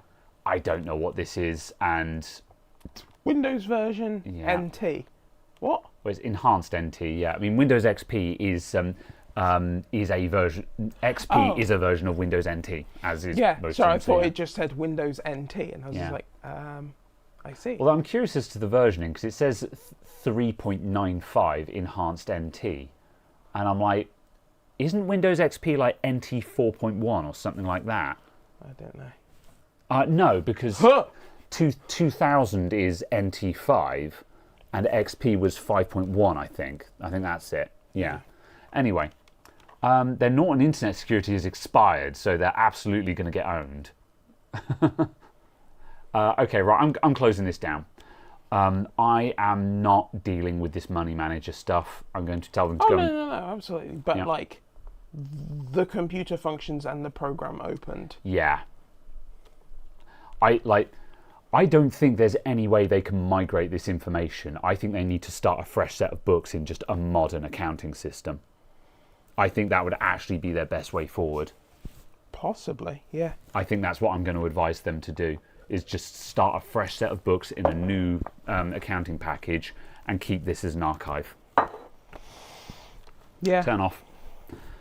Because, failing that, if they turn around and be like, oh, we want to continue to use this computer, I'm like, well, you shall do so without my help, because I do not want to deal with this. I don't want to figure out Money Manager. I don't want to figure out where you would migrate Money Manager to. So, yeah. And I think there we go. yeah. Also the other problem as well is even if you went to so it's made by Moneysoft. Even if you went to Moneysoft and say, I've got this old version, there's probably not a single person working at Moneysoft today that knows how to actually deal with this version of Money Manager. I've seen that before. I had to deal with this with some other old software where I spoke to the software warehouse, the developers of some customer service software for hairdressers, and I was talking to one of their reps, and I said, look, I've got this old computer running an old version of your software. It's version X, and they were like, oh yeah, we don't have anyone here who's familiar with that version, because it's 15 years old. They don't have a single person who's still been working there except maybe the manager, and the manager doesn't know anything about the software because he's the manager. None of the devs there are familiar with that version because none of them have been working there for X many years. Yeah. So times like this, I'm just like, no, I will probably say to them, start a fresh set of books in a new accounting package and keep this as an archive. We've made it work, so when you've got to do your tax return at the end of the year, you may do so. So yeah, and obviously you've got to keep your records for 10 years or something because business. So just leave this thing turned off and only fire it up when you actually need it. Right. Or just manually input the last 2 years of info out of this into the new software. Yeah, if you can be asked to do the data entry, yeah. And then, ta-da! Yeah. I pity the bookkeeper who will have to do that. But also it's kind of a case of you basically don't have to keep anything, actually. If you've got a set of audited accounts, as far as I'm aware, you basically only have to keep that. That's fair, yeah. Cool. Certainly for, the size of business this will be. Imagine having books and accounts. Right, good. However, all things considered, that was not Fixed. nearly, A dead power supply is boring, but also I'll take a boring fix on this because I was expecting like a failing hard drive or a dead Media Center edition. or a dead motherboard or something like that. Oh yeah, yeah. I mean, it's late Windows XP because it's got the Vista badge on it. So, Yeah, but yeah. it's just it had the Media Center edition. But Yeah. It didn't have the Media Center edition theme. Oh, I didn't enabled. spot that. Yeah. Yeah. Well, 'cause the Media Center edition theme was the glassy blue one, wasn't it? Hmm. As opposed to the flat one. Marcel says replace the BIOS battery. You know what? That's not a terrible idea. As soon as I read that, I was like, I don't care, but also actually, yeah, that's a good shout. Yeah, actually a good idea. At the very least, I'm going to check it. I'm finding somehow it's at 4 volts. I was like, Wait a minute. what the hell is this? This is the point where I do a bit where I'm just like, oh, one of these lithium boys, you know. Ah, yes, a Vata. Oh, it's got a Panasonic in it. It'll be fine. What a Panasonic doved. A Panasonic 2032. Whatever. 3.02. I'll change it because that's on the low side, but considering the age of the computer, that's not bad going. You know, I reckon, I actually think that they don't make CR2032s like they used to. Like, it is really common to have to change BIOS batteries on like just modern systems these days. I've had motherboards that I've taken out the box and had just bad cells in them. Whereas old computer like this Panasonic is probably the original battery that's in there. I'll check the date on it if it's got one. And like, yeah, it's still over 3 volts.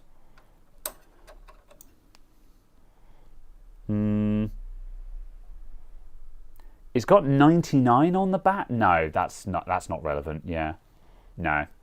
I'll put a new one in there for good measure. Yeah. Right, have I got one on the bench? Not a brand new one. Nope. Okay.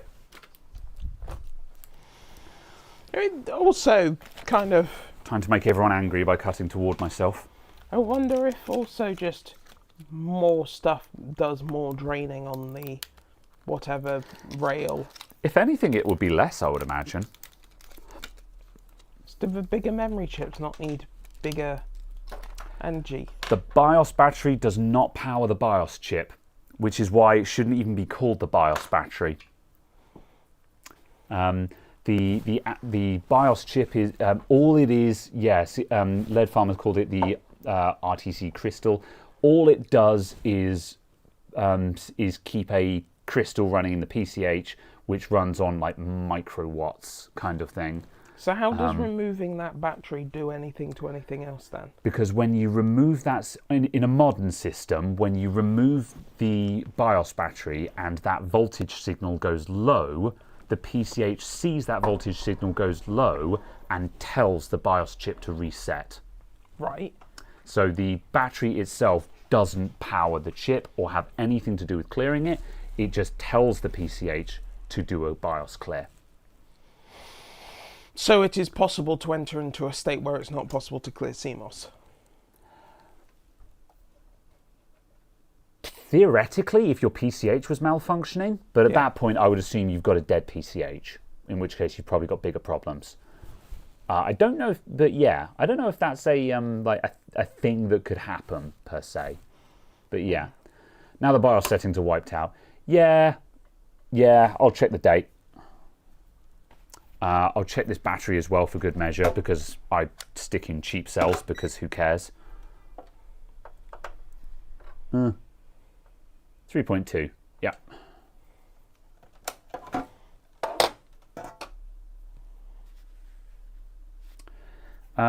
Powers the real-time clock and its RAM in at least Dallas chips. I mean, yeah, whatever, however much RAM the PCH has on it, sure, yeah. It's also worth noting that when the computer is on, a 3.3 volt regulator takes over that role. There is a dual diode that has the battery and a 3.3 volt reg and output to PCH on it. And when the computer powers up, because the 3.3 volt regulator has a higher voltage than the battery, the current draw comes from there instead of the battery. So the battery only actually has a load on it when the system is off. Huh. So in theory, if this computer sat in a cupboard powered on 24 hours a day, Yeah, the That battery would last for as long as its shelf life. yeah, Which- that would be why. Yeah, that can be sometimes. Yeah, that can sometimes be why old computers like this, the battery's still going strong because it doesn't actually have a load on it. So it's literally just the shelf life. Okay, right. We've got to power this on and make sure that the BIOS reset hasn't upset anything. You also need to plug in the Ah, yes, the Varge. Oh, it has got 4 USB. Oh yeah, that's yeah. I suppose that's about right for this period. Although Yeah, being I in thought e-machines, I thought it only had 2. yeah, I was just being. it would not be unexpected for it to only have 2. Does it have 100 megabit networking? Yeah, it must. No, there's no planet where it's 10 base T. Yeah, you've got to go back to the 90s for 10 base T. But e-machine. Cry. I mean, the depressing thing is it's an HP. Macs in these days had gigabit built into them. But then also Macs cost a 4-figure sum at the time, so yeah. Should bloody well hope Press so. Enter key to continue. Right, CMOS check some error. Yes, alright. Oh, heck. Oh. Didn't plug in the USB before I turned it on. Modern one wouldn't care. It's times like this when you realise all the things you take for granted about modern computers. Oh, interesting. It's picked up the PS2 keyboard while powered on, out on the post screen. Right, system time and date has not been set. Phil. Right, I'm expecting it to work normally, yeah. I can't imagine any BIOS settings that are relevant to this system. On modern computers, you might need to care about like whether it's legacy boot or UEFI boot and whether you're in RAID mode or AHCI and stuff like that. But there's not really anything relevant on old BIOSes, and there's no updates that anyone cares about on old BIOSes. It's kind of funny how UEFI has become incredibly relevant in the past 10 years. Whereas before 2012, I would say, maybe even as far as like 2015 no one cared about BIOS updates. When did AM3 start? Because that's when I started caring about BIOS updates. Just because AMD were pushing a reasonable number of updates. Yeah. Oh, that's interesting. The PS2 keyboard worked in post, but now it's not working in Windows. I've got to reboot after plugging it in. Oh. Maybe that's where I got this idea from. PS2 can just have really oddball behaviour. Yeah. Apparently AM3 Plus was released at some point during 2011. Yeah. So yeah. So actually, yeah. Yeah, I suppose that's the point where BIOS updates started becoming of interest. They obviously way existed more before interest. then, but, you know, certainly in the noughties, no one cared about updating the BIOS. Yeah. It's just not something you cared about. You would do it maybe once when Yeah. someone mentioned some critical failure. Yeah, And it was fixing some major show-stopping issue. Yeah, you would do it because there is a mission. Yeah, like you say, to fix a show-stopping issue. Yeah. Yeah. Mash delete. Oh, yeah. I just palmed across the keyboard looking for delete then. BIOS settings, it's hidden behind the C stand. I might have gone in there. I think we're going into BIOS. It sounds like it's going to boot XP actually. No, we're booting, I missed it. I think I needed F2 then. Noises, continue.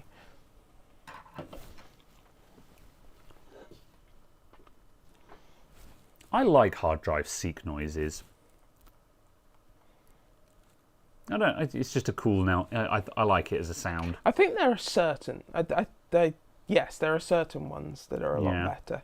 I definitely like the noises from like one of the earliest computers that I had at home was we had an IBM XT, that was just basically a word processor. And the hard drive on that had a really distinct noise. It would sort of go sort of thing. It was almost like a tone. It wasn't a click or a crunch. It was a chunk. It sort of went bum bum bum bum bum bum. It was hard to. Yeah, I don't know how to describe it, but it had a really odd noise that is kind of cool. Floppy drive seat noises are cool. Yeah, they can be.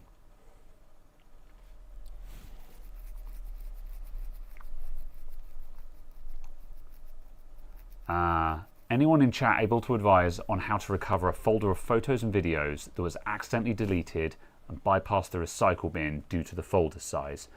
If you're on a hard drive, you can try some undelete software. If you have an SSD, you're basically toast. Because if you have an SSD, then the SSD has probably already trimmed and nuked the data.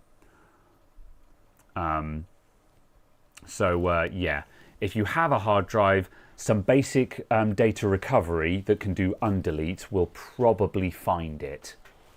Above all, do not power on the system. Take the hard drive out and work on it from another system.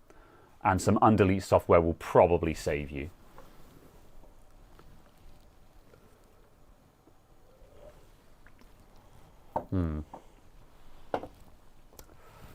Okay. All right, this has started up and it thinks it's 11 o'clock at night. Didn't you have somewhere to be at 7? Yeah, and it's 5:30. Right, so that joke failed. Also, this keyboard isn't working. Yeah, because it's not plugged in. Is too. However, it's found new hardware. I've plugged it into a different USB port, so it's recognizing it as a new device. XP. All right. I just need to set the date on this, and then we can take this wretched thing off the bit. I'm very bored of working on this now. It was a dead power supply. It's boring. I want to move on.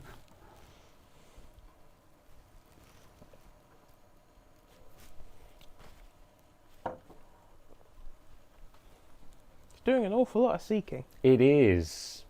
It's almost like this is an ancient-ass PC. I'm going to start setting... are we going to do the pine sols next? Yeah. Yeah, all right. Getting a two-stoned blokes vibe. We're both tired of living in this world. Right. Yeah, I'm going to start setting up for this because I need to run a HDMI cable over to the YouTube rig so we can get the microscope. Actually, I can plug it directly into the microscope, which makes life easier. Oh. Unplug it, you fool. Have you considered just unplugging the cable? I've considered your face. Yes, many have. All right.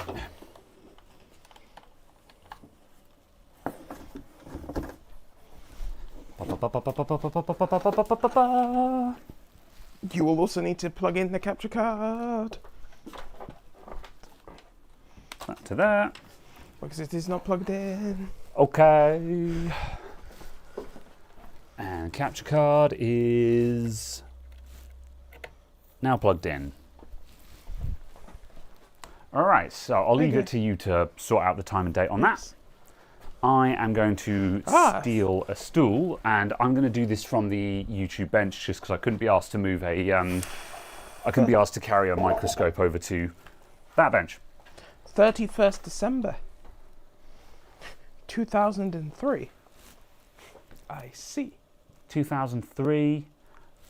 That's probably very close to like the motherboard's origin date.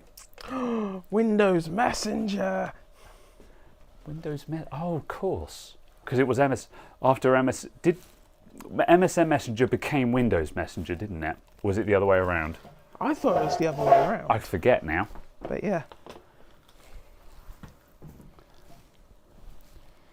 At some point, I'm just going to YouTube just the noises that program makes, and just yeah.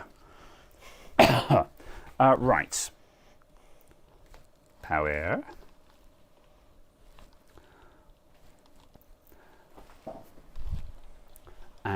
Where are the pine soles? There they are. Whoop. What are we? 27th.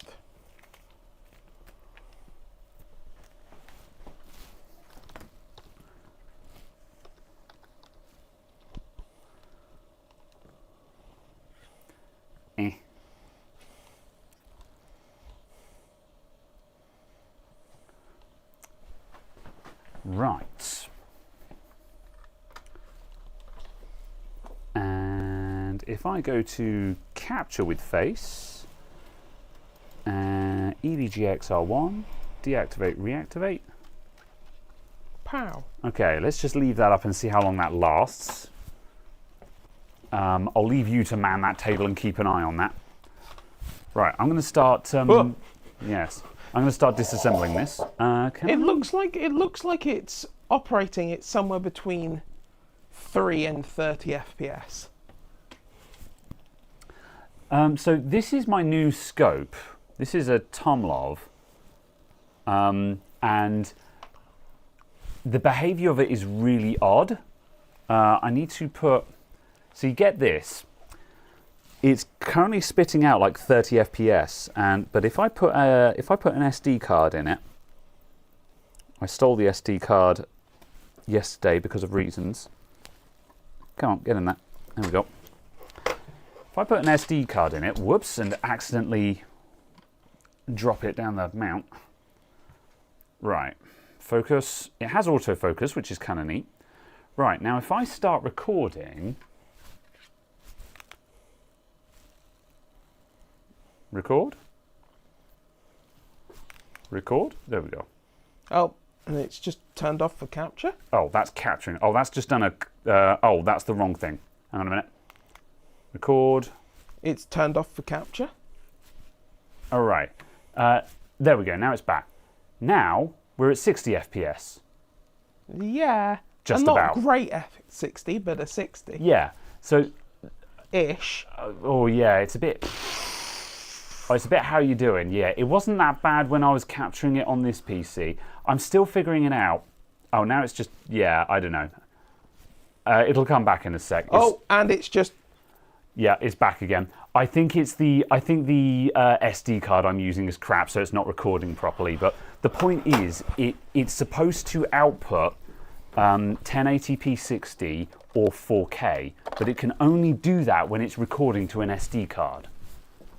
So it's just like, what I'm reviewing this thing and I'm just like, this is like the last Andon Star all over again. You make this thing with this HDMI output, but the HDMI output is crap and doesn't do anything. It's very annoying. So yeah, it's another difficult review where I'm like,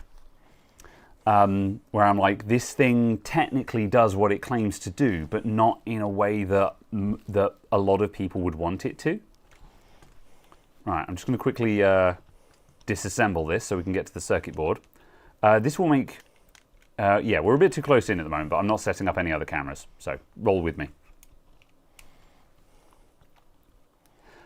Also, just to bring people up to speed on these things, these two pine soles that I'm going to fix... these two pine soles, we worked on them a couple of weeks ago and determined that they're USB Type-C charge chips. There's the missing one there. The charge chips had failed on both of them, so we took the chips off and then they started working on the DC jack. However, now I have replacement chips, so I'm going to put some new charge chips in them and hopefully they will work on USB Type-C again, which will be convenient.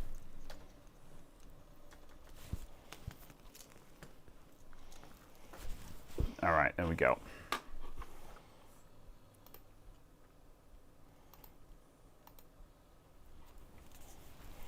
All right, how's chat doing? There we go. There, we're getting the pine soles fixed. Yes. Yummy charged chips. Okay, Si. I see. What about the Hall sensor? Did you find the Hall sensors? Yeah, I moved the hall sensor from my Pinel 1 to the Pinel 2 because the Pinel 2 is obviously the one that I want to use in preference. Yeah. So I moved it over. So you did find that. Fair enough. Yes. Right. So I'm going to quickly just wick down those pads and put some fresh solder on it, and then I'm going to hot air I've got new chips here, and we're going to hot air one of these onto it. Why did the chips fail? You could repair it under warranty. I think the supposition was basically because you used a dodgy type Possibly C. a dodgy charger. Yeah, and it was a hot type C. Yeah. And basically you plugged one in and it went, and then you plugged in another one and it went to the same charger, and it was just like, then you went, both of these have just been killed. Whoops. Yeah. Oops. Yeah, that's the gist of it. And are these things covered under warranty? Probably. Can I be bothered to send them back when they cost 20 quid? Not really. And fixing them is a fun exercise. Right, I'm just trimming my wick, and we'll wick those pads flat. Windows is be shut down. Cool. Right. At some point, eventually. In the future, there is a danger of being shut down. That was the thing that I think shocked kind of everyone with the first gen SSDs, was just like Windows actually just being like, Windows is shutting down. Boop. Yeah. And it was like, oh. People without SSDs do not realize how fast SSDs are. Yeah. Like, there's still quite a lot of people, there's still quite a fair few gamers out there that are running on like a 250 gig SSD that's got Windows on it and some of their stuff, but all of their games are running off of hard drives. So they're still getting that hard drive performance in a lot of places. And I'm like, your computer could be so much more responsive than you realize. Horrifying. Yeah. Okay, right. So now we'll put some more solder on here, and I'm probably going to put a massive blob on the ground pad. Yeah, there it goes. I just need to get some onto each pad, more flux, and then I'm going to hot air the chip on. More flux, Governor. More flux, Governor. Come on, get over that. I noticed there is a singular power cable from your kilowatt big boy power supply. Did the singular power cable have an issue? My God, what am I doing to this thing? Yes, it's that's the EPS connector. I'm aware there's a bridge on one of those pins, but we'll tidy this up when the chip is on there. The EPS cable on the Antec is missing 2 of its ground pins now, and I'm like, yeah, this thing is done. Also, the 24 pin is getting really shaky. It's just not making a good connection, because if you wobble the 24 pin, you can hear it cutting in and out and things like that. And I'm like, this thing's had it. Unless I can find a new set of modular cables for it, this thing is done. Yeah, I had a ganders, and none of the like big brand cable modder people were doing it. Not surprising. And I have suspicion that a Corsair EPS cable is pin compatible, but also that doesn't solve the 24 pin. So no, you could probably make one pin compatible. that's true, yeah. Because you did say you're interested in buying one of the pinning kits Oh, that's a good point. and yeah. just seeing if you can make your own. Yeah. Right, there's a dot in the bottom left, and I'm matching that up to the dot on the board there. I can't see chat, by the way, so you know whatever people are saying, I have no idea. I'm like a big I'm like a big Twitch streamer now. The chat's there, but they're talking to themselves. All right, sorry about the reflective background. That's just how it is. All right. I have no more flux to give. Well done, Si. I, however, do have more flux to give. Can you make a cable with some pin switching? Oh, you can make, yes. Especially because I've got the old cables, so I can actually look at how they're pinned up. Yeah, exactly. And then That'd be nice just to not have to throw that power supply out because it's still viable. Yeah, absolutely.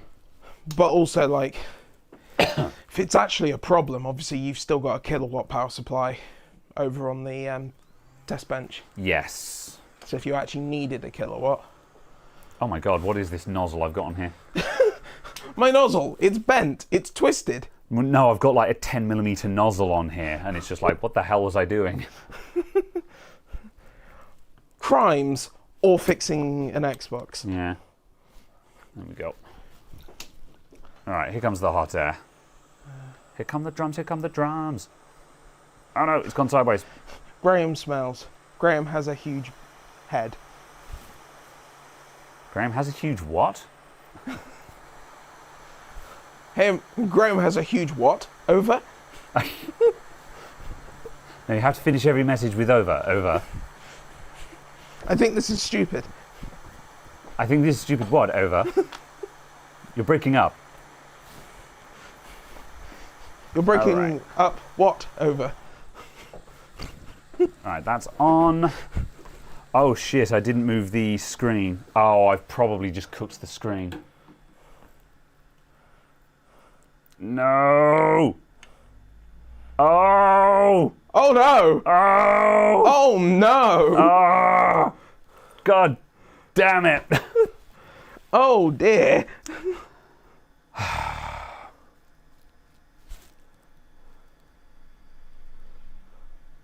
Right, so we're going to eBay to buy a new screen. Right, okay, right. Can you take the screen off of the Pinel 1? This is the Pinel one. Oh, okay. Yeah, so like I'm not heartbroken about this one. It's more annoyance that I've just now, like, I've gone to the trouble of putting a new USB chip on it. Now I have to replace the screen on it. I have to replace everything. Right, let's rip this sodding screen off.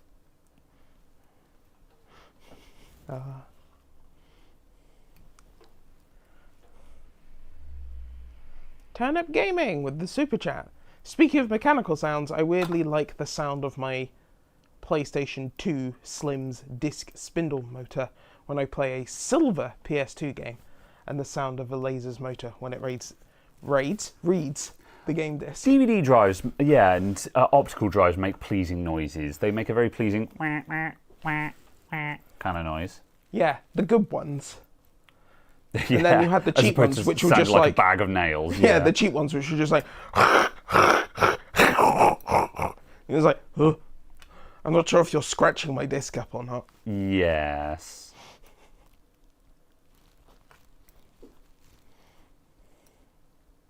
Pinel screen repair, part 3, next week.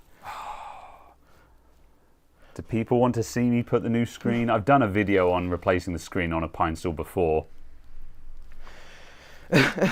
Come back next week to see if we break something else. Right. Get this guy on properly at least. Crimes against screens. Are you flowing? I'm not sure. That must be flat. Oh no! God. Could my incompetence cease? Ow. Apparently not. Why can I not even today? Alright. Absolute clown fiesta. Right. More flux. Why were you hot airing it and taking it off again anyway? I was just making sure it was flat because I'd flowed it, but it probably wasn't flat on the board. Hey man, could you like stop breaking it?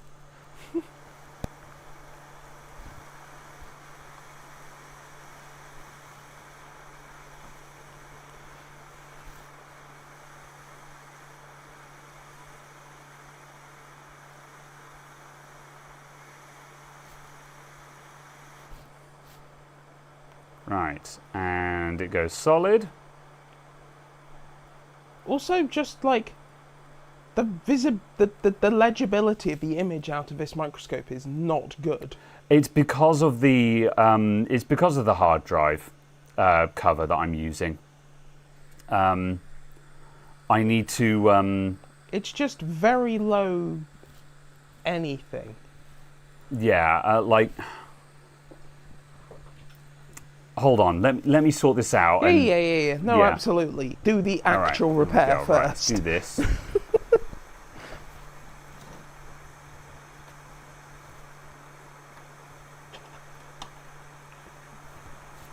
Right, you must be flat now.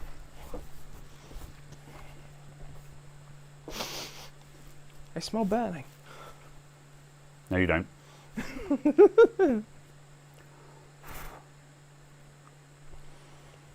Good grief. Okay, right. Doesn't matter. Good enough. Right, so now... Is the capacitor on the right it's still a bit, connected? Yeah, it's crooked, but it's connected. Okay. Right.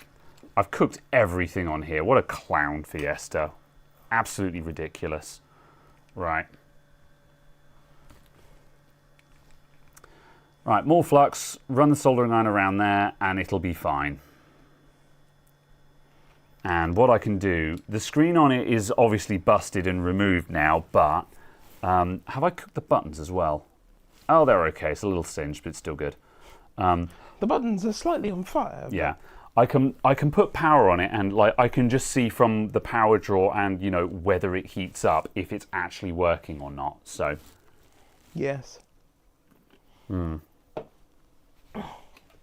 Right, soldering iron.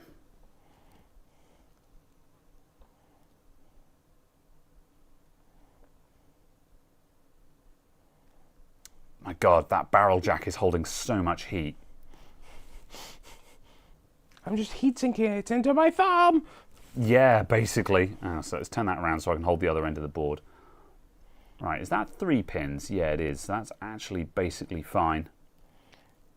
I was going to say, the camera keeps switching into like a 12 FPS mode. Oh. Interesting. So yeah, I would say that based off of seeing this live and the recorded videos of your other one, the other one is way more consistent. Maybe. All right, there we go.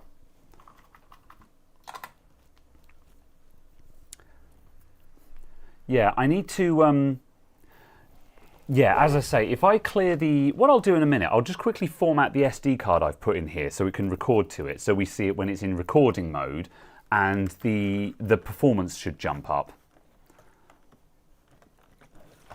All right.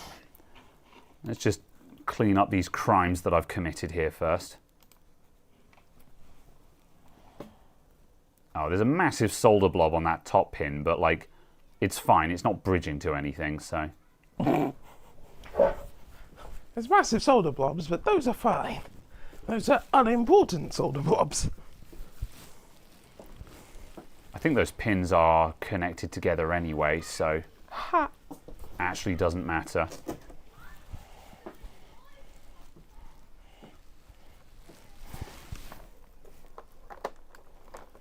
All right. Right, good enough for Australia. I am going to plug in a Type-C cable and see if it explodes. Is this a Type-C cable from a good charger? No, but it's a Type-C cable that should work. Well, it's another Dell charger. Let's see if it works. So, here goes nothing, everyone. Bang. Right. It's negotiated 20 volts. Okay. I'm going to roughly reassemble this just so I can actually put the tip in and see if it will heat. Right. Yeah, then as soon as you put the... Oh, it's when... It's doing a really bad job of the frame rate. Or the shutter speed. Because when you put the black casing in frame, it then just went to like 12 FPS. Okay, hang on a sec. Let me try... I'll go into... right, image... White balance, autofocus. What's WDR? Wide dynamic range? What happens if I turn that on? Huh. Something changed then. Yeah. Yeah, the black's got slightly lighter.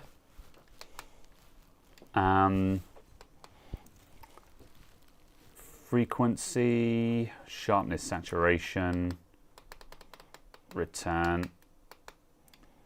Then what I'm looking for is exposure, just so I can lock off the exposure.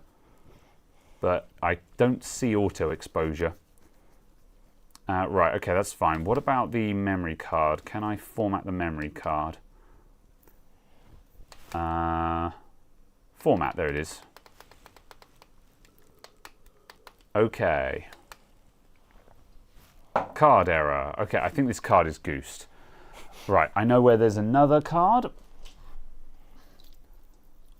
Or actually, I think I know where the card that came with the camera is. Give me 2 minutes. Don't really want to faff with this, but because we're kind of testing, we're doing it live. Ah, there it is. Hello. We're still here. Right. Let's take out the crap SD card and put in the other crap SD card, but the crap SD card that came with it.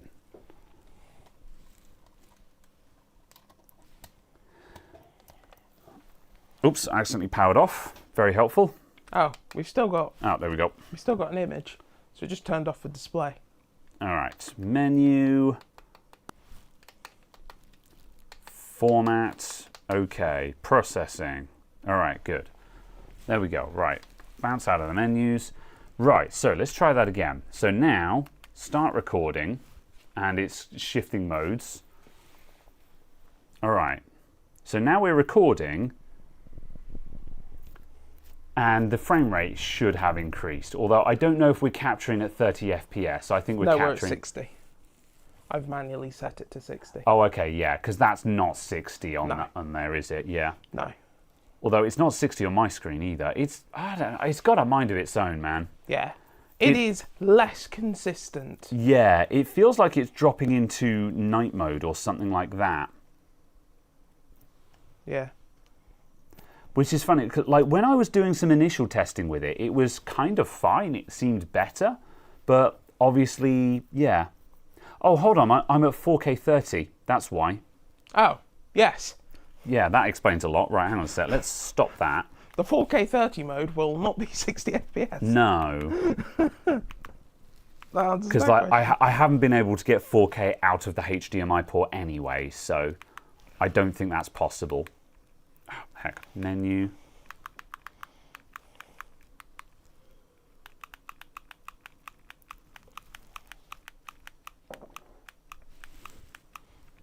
Video, 1080p 60.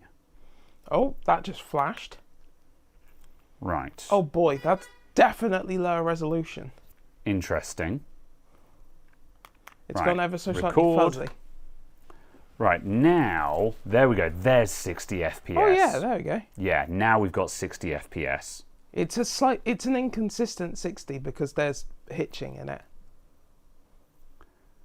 Yeah. However, as you can see, though, now But- we're very much at 60 FPS. Yeah. Did the quality drop that much then? I can't see it, but then the display on the microscope itself is 1280 by 800. So obviously, I can't see the difference between 1080p and 4K here anyway. Not like massively, but just like, oh yeah, you can definitely tell it's no longer 4K. Yeah. And that's interesting because that means that the 4K is actually doing something. But the 60 FPS seems to be a lot more pleasant than a slight increase to 4K. Like, I generally favour frame rate over resolution to an extent anyway. Right. Yeah, certainly from 1080p.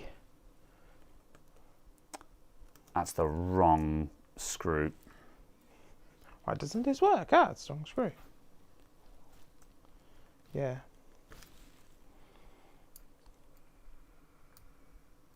Because the stream Should be output 1080p 60. Is it?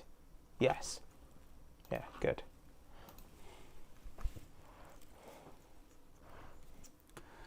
Yeah, like doing this assembly isn't the best example. Like, I shouldn't be doing this under a microscope anyway. Oh, I left one of the buttons out. Doesn't matter. It's got to be disassembled again anyway. All right, that's probably enough for me to do a test, to be honest. So let's put in a tip. Just a tip. And I don't know why I turned it over to look at the screen, because that the screen is very kill. Right, I'm going to plug in a Type-C adapter.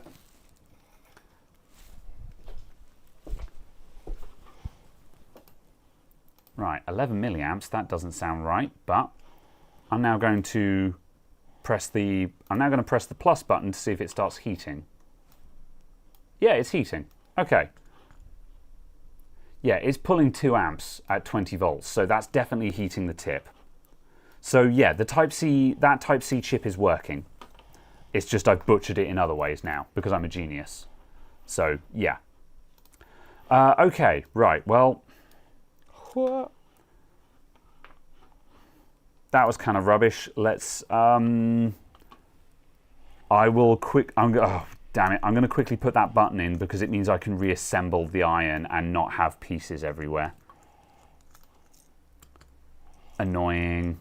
I can't believe I did that. This one would have been finished. There we go. That's what I was trying to do. I swear if he manages to kill the Pinel 2, I'm walking. Yeah. You know what? I wouldn't blame you. If I butcher the Pinel 2, we will just immediately hit stop streaming with no announcement whatsoever. Just smash cut.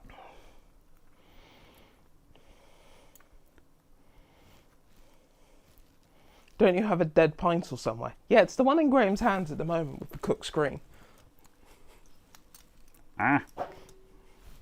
Oh! Harold!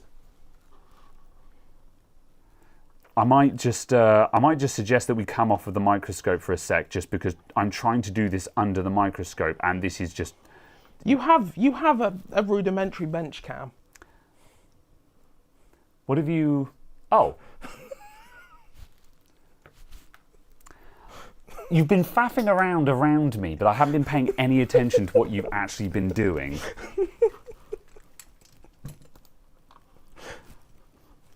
Receive bench cam. Thanks. Now I can stop trying to do a macroscopic thing under a microscopic camera. Why isn't that sitting correctly? That should be fine.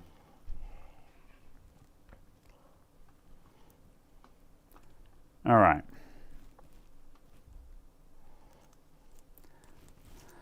But yeah, I've replaced one of these screens before. It's not a big deal. I can probably jump on eBay and a new screen is probably a couple of pounds. And I did a video way back when, at some point, of replacing one of these screens. It's a hotbar connector, as you saw, but it's not that difficult to do. Right.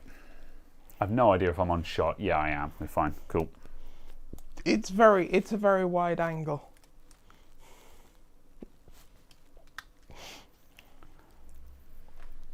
Yes.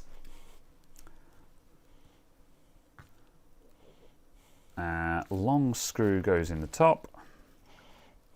Long screw goes in the short hole.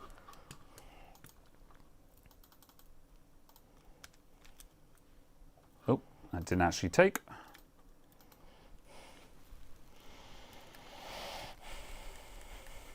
Caradog Tarantino. There is insufficient blood, violence, or anyway.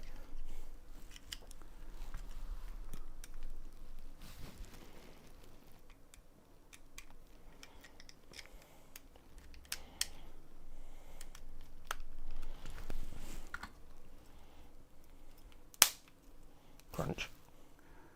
Crunch, crunch, crunch, yum, yum, yum. Okay, right, there we go. But there are crimes. Did it? Caradog. I mean, I could use it blind, but no. I will buy a new screen for it. Right, let's do the other one, and this time let's not ham it up.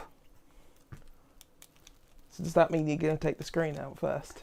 Yes, or I will, like, when we initially removed the chips, I had flipped the screen to one side, which had gotten it out of harm's way. And just this time around, I just forgot to do that. Although I guess in a way it was interesting to see what happened. Is just, no, you will just insta-cook the screen if you don't get it out the way. So, yeah. Whoops. Being on the other side of the board will not protect it. Come on.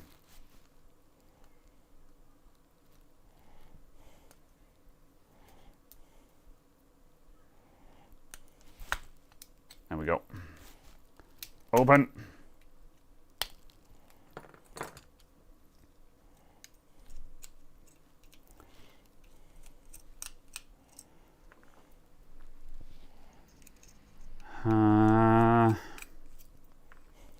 All right.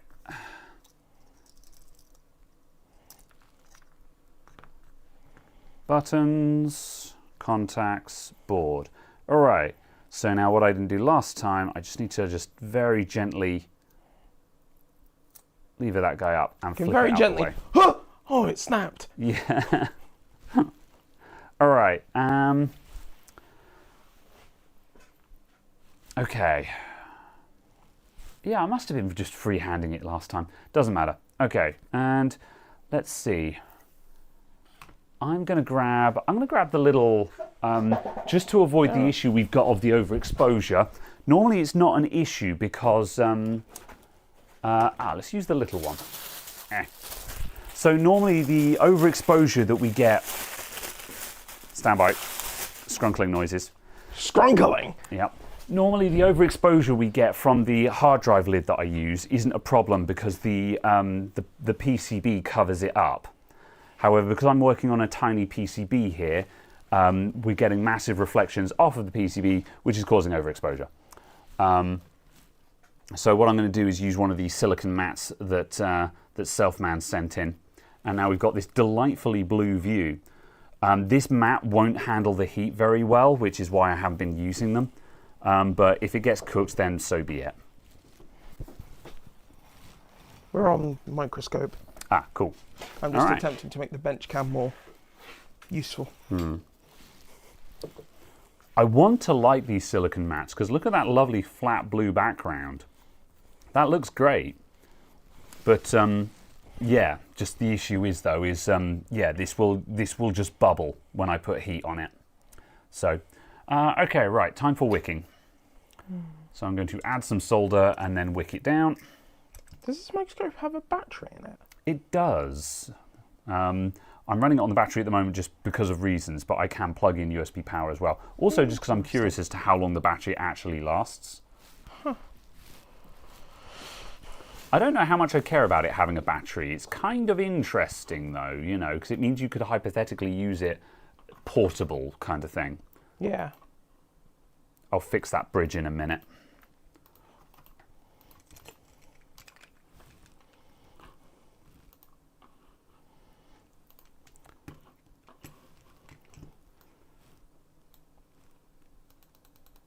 Wah.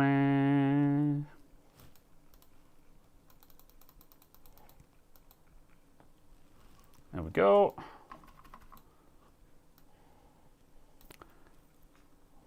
And some fresh solder.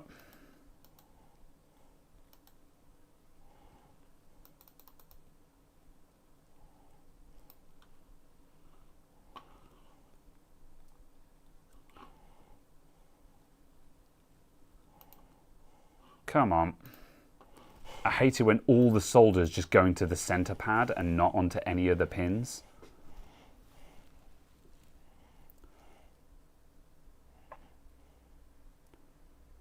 There we go, that should do it.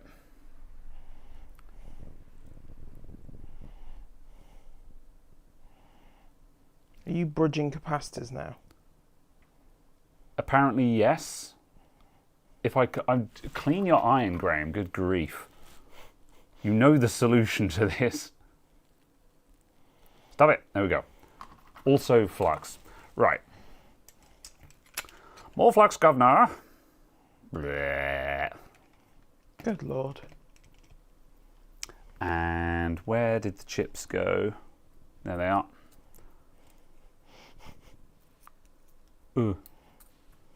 Right. Cartoon splat noise.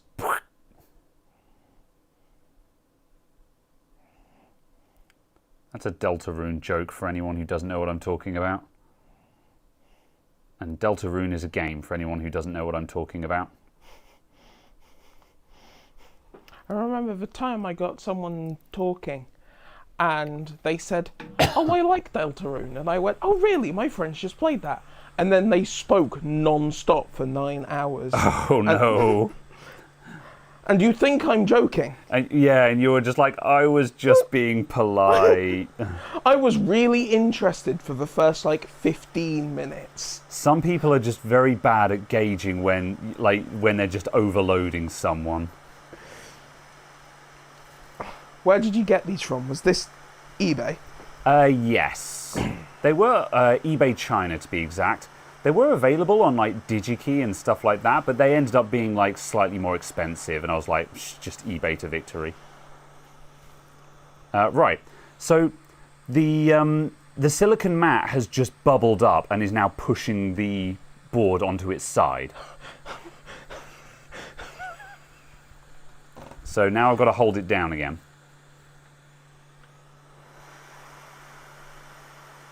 Oh, that's not straight.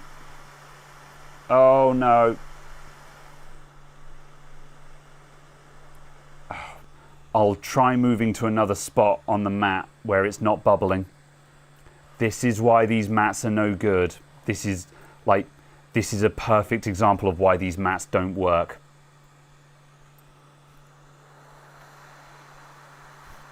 You need to get the fiber reinforced cooking ones.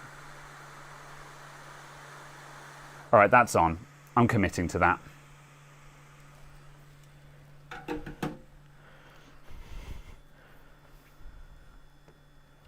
Right, touch that up with the iron. I'm going to turn the board around so I can hold the cold end of it. Are we flat? Yeah, we're flat enough. It's fine.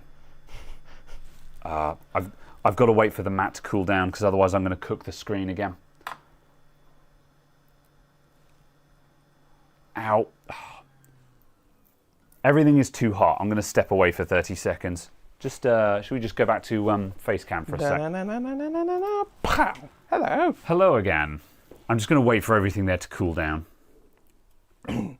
If you had some exposure controls, I think that blue would work quite well through the microscope. What I kind of wanted at one point was to buy a custom silicon mat that just had the Adamant IT logo embossed on it. And I was looking into doing that. However, also, I was then told, I was then told, and also just saw from Paul buying more silicon mats, that they don't work properly. Yeah. Lo and behold, yeah.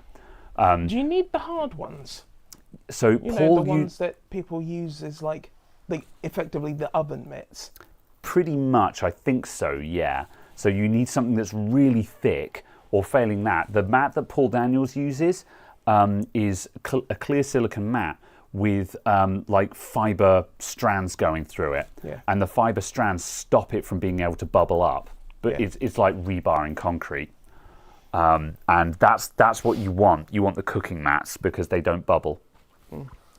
So yeah. Hopefully can get one in a nice 40% grey.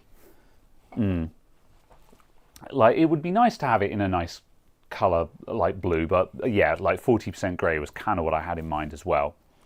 Just because obviously grey is a completely neutral colour. Yeah. Although I have to admit, since I changed the desk mat to the forest scene one, I've enjoyed having a splash of colour in the videos. But, yeah. Adamant IT mat under the header, Crimes Against Tech. Who is Adamant IT Matt? Is that the front of house boy? It's been a bad day for people calling me Adam. So I'm just like, don't get me started, man. It's astonishing how I'll say to people, people will call up and I'll be like, I'll call someone up and I'll say, "Hi, this is Graham from Adamant IT," and they'll be like, "Oh, hello there. Yes, was it Adam?" And I'm like, "No, my name is Graham." And they're like, "Oh, I see." We start having the conversation. They're like, "All right, well, thank you very much, Adam." And I'm like, "I've told you twice now in this conversation that my name is Graham. Like, I don't know what else to tell you, man. You know, this is just a you problem now." And then they're like, why is it Adamant then? I'm like, there's no space in the name. And it's just, people start blustering to cover their own stupidity. And it frustrates me. But yeah. Right.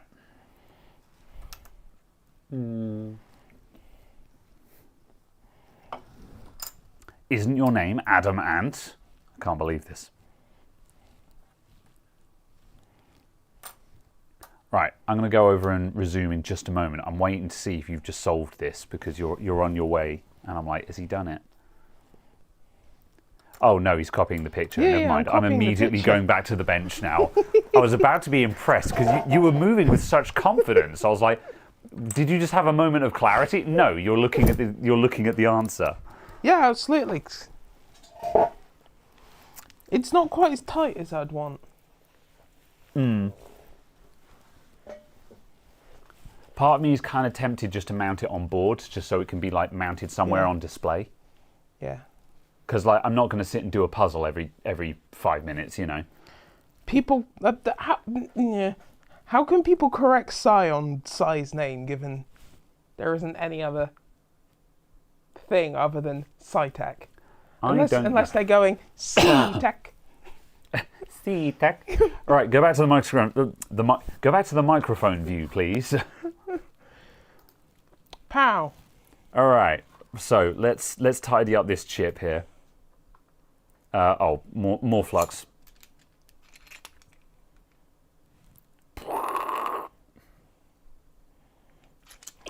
Renamed to Graham IT.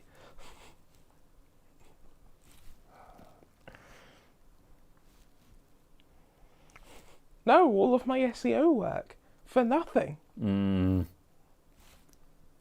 Well, my dad always did say you want to call your company Aardvark whatever, because then you'll be at the top of the telephone book.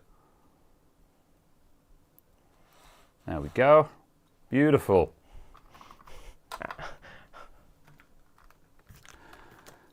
Anti-Graham. I'll tell you what I'm going to do to clean this up. I want to do a quick shout out. To Kleenex. No.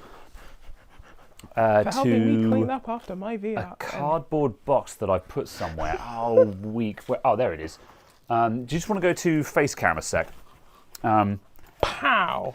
This isn't going to make it into a video because I've been working on a Switch OLED, and originally I was doing a USB port replacement on it, which did go successfully, but the port wasn't actually the fault with it. It's got a problem with its power chip. So basically the same as what I'm doing here. And so I've ordered a replacement one of those. But I haven't been recording a video for it because it's the first time I'm working on a Switch OLED.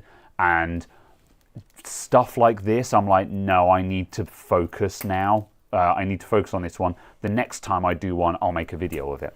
However, ordered new ports off of eBay, and the eBay seller said... the eBay seller included this note saying, "Recognize your name since I watch your channel from time to time. Threw in some extras just to say thank you for the entertainment." So I think I ordered 2 ports and he included 5. So he gave me some extra ports, and he also included a official flux cleaning brush. So it's an anti-static flux brush. Some genuine low melt solder. So this is actually bismuth stuff. So I've actually got the real McCoy now. 5 years later. I know, right? And he also included an aluminium flux plunger. And I've already got one of these, but these are just nice all the same. You know, having nice aluminium flux plungers are nice instead of using the cheap plastic ones, you know. So yeah, like whoever this is, they're probably not watching they're probably not watching the podcast, but just for good measure, thanks, chap. This isn't going to make a video, but I wanted to say thank you. And at some point, I will probably buy more stuff from you. And you know what? Just for the sake of it, I'll just quickly look up the name of the seller, just in case anyone wants to bookmark them as this is a cool person kind of thing. Because, yeah, they sent me some stuff and I just wanted to say thank you for that. So, yeah. How do you almost know my name? I have approximate knowledge of many things. Yes. Let me just quickly look up who they were. Let's see. eBay. Purchase history. USB ports. It was Numboo. Numboo. So yeah, that's it. That's the shout out. But yeah, anyway, I just wanted to say thanks for that stuff because that was cool. So I'm going to try using this fancy brush. It's very stiff, but yeah, it's an official flux brush. Official to whom? Well, it's anti-static because I just use toothbrushes and paintbrushes, which are probably static. But also, this thing is a lot stiffer, so it probably shifts burnt flux and stuff like that a bit better. I'm not sure. Let's see how this goes. It feels like it can get between the pins better, but also it's a bit too stiff to actually brush things away. But I don't know. Thought I'd try this out anyway, nonetheless. It definitely shifts the flux better. It just doesn't wipe things off of the board. But like, I guess I can finish that up with a Q-tip. Well, that seems to have done the job. Interesting. All right, that chip is soldered on, and there's no bridges left on those other passive components. Good. And do you still have a screen? Yes, as a special treat. Right, I'm going to move to a clean part of the board. I'll just wipe down the back of the board because I've covered that in alcohol. What's the stream timer on, just out of interest? We are on 2 hours, 37 minutes. Okay, yeah, cool. Right. Oh, I've got alcohol into that screen. I hope that doesn't damage it. It'll probably be okay.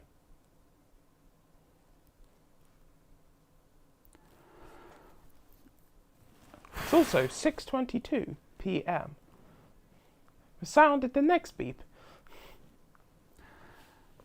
At the sound of the tone, the time will be 8:00 p.m. Boop. That was my pastime as a 90s kid, is calling up the speaking clock on the phone. Back in my day. All right, let's have the bench cam. Ooh. Okay.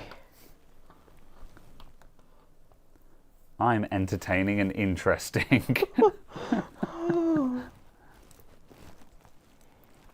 It's a live stream. We have to keep talking. That's how this works. Keep talking and nobody explodes. Indeed. Oh, it's fine. Nearly dropped one of the buttons. Did that go well in the VR? Yeah, Keep Talking Nobody Explodes is really good fun. And yeah, like I haven't played it non-VR, but I think playing it in VR is very having played the VR version though, I found it to be very immersive because the person who is in the room with the bomb, because they're wearing the headset, they feel like they're in the room. You know, like if you're playing the desktop version, you know, like you could have the bomb manual open on another screen and stuff like that. You've got to, you know, whereas in VR you don't have that option. It's just you and the bomb, and you've got your friends who are reading the manual to you, and you just have to trust what they're saying. And Keep Talking Nobody Explodes is really good. I want to stream that sometime. I watched, it must have been like Wired or something like that, but they did like Army Bomb Disposal Team plays Don't Stop. Keep Talking. Keep Talking, Nobody Explodes kind of thing. I was just like, very well. Yeah, the only problem is I've played it with some of my friends on 2 different occasions, and we get stuck in the same place on it. There is when you get to one of the puzzles that's called complex wires is solved with basically just a really, really complicated Venn diagram, and we're just struggling to understand how to read it. But the problem is that we haven't sat down and tried to understand it outside of the game. So like at some point we just need to actually sit down and like look up a video on how to read that diagram before we're playing the game, so when the game hits us with complicated wires, we don't just immediately look at the Venn diagram and go, I have no idea how to read this kind of thing. Right, I'm going full bore on this. I'm going all in, so yeah, hopefully this works. Right. Okay, that is assembled. I'm just going to reach down and grab my Type-C power cable. Please don't explode. Bang. All right, we got 20 volts. The screen still works, so I didn't cook the screen this time. And Excellent. start heating.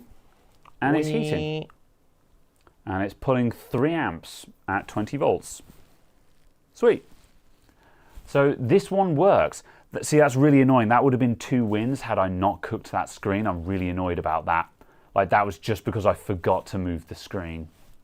But yeah, cool. Right, that is cooling down again. Great success. Right, that's the pencils done. Right, I'm coming back over to the bench. Pow. Hello. Groovy. All right. Did it. Yeah. Let's see. Right, what was the timer on? 2:30. Ha. 2:42. You reckon we can speedrun that mouse? I don't know. It depends on whether we can get it apart or not. Because I have no idea how it disassembles. Right. Do you have any interest in doing it yourself? Right.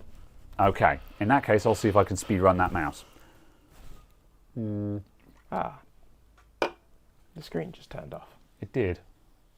I wonder if the microscope stopped. I'm just going to check. Yeah, did the Microscope battery just die?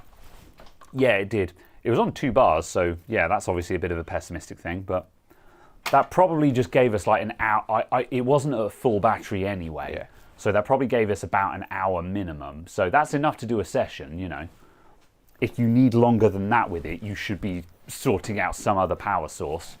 So yeah. Cool. Right, I'm going to bring the bench cam back over. And just want to quickly throw up eBay and just look up a screen for a pencil. Oh, over here. You eBay.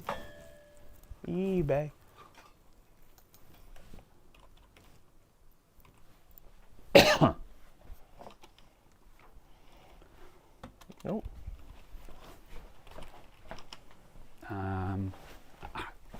Good. What are you? Oh, adapter. Okay.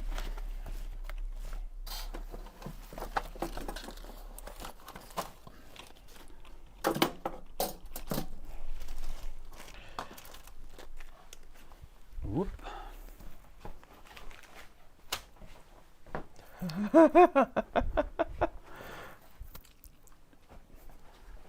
I see. There are none. Oh. Oh, might be an AliExpress job in that case. Right, and do you Possibly. want to give us a bench cam while I? Oh, no, I probably don't need it, but yeah. Oh, I'm going to need a prying tool as well. So this is a weird ergo mouse. So it's one of those you hold it sideways in your hand jobbies, and we're going to replace mouse buttons on it. Wee. Makes sense, I guess. I'm sure the people who use mice like these speak very highly of them. Yeah, it's fine. There The it only is. reason I don't use it is because it doesn't have 9 buttons on the side. Yeah, well, it's got a backwards forwards. That's all you need. How am I going to type numbers? Using your keyboard. But then what's my thumb going to do? The backwards and forwards button. I don't know if those have to come off. They Oh, yeah, do because there's screws under there are them. screws Yeah. under there. They'll it go just- back on there. It looked like there was a seam here that Oh, wasn't you think a it might? screwed one. Yeah, it might and just was be a clipped clippy in. one. Yeah, I would have been very surprised because that Oh, yeah. defies mouse logic. So Yeah, it was just bad. I kind of looked at it. It was just like, oh, Yeah. never mind. Yeah, you don't want a pallet of 12 grams.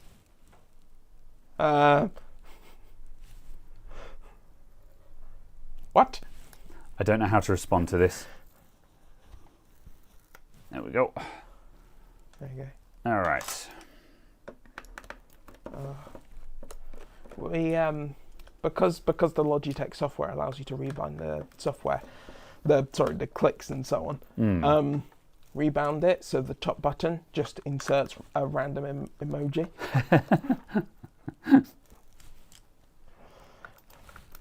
Professional. Kind regards, croissant emoji. Kind regards. Croissant. Croissant. I don't know where that's from. I just know it's a reference. Croissant. You're feeling a little hungry. You walk past and you see a shop selling croissant. Is that more of it? Yeah. I see. I don't know where it's from, so I don't know. I think it's a Vine or a TikTok poop.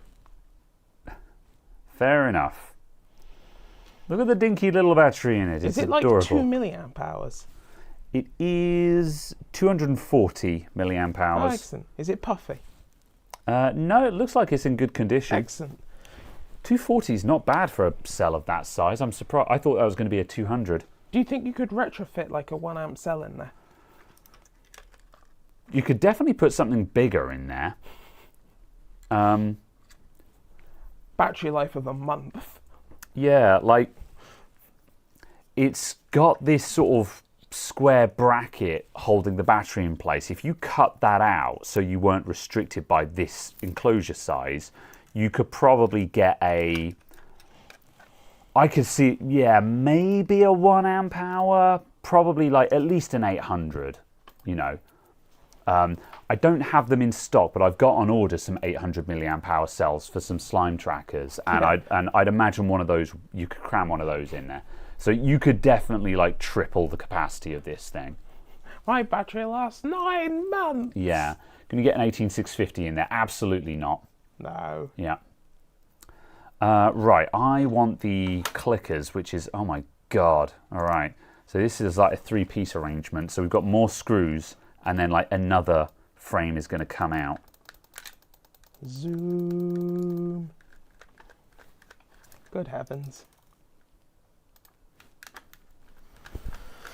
However, if I take this out and it just gives me direct access to the board, I won't complain. I don't mind taking out a lot of screws as long as that actually gives me access to where I need. Yeah, as long as you actually get somewhere by Yeah. doing so. There it is.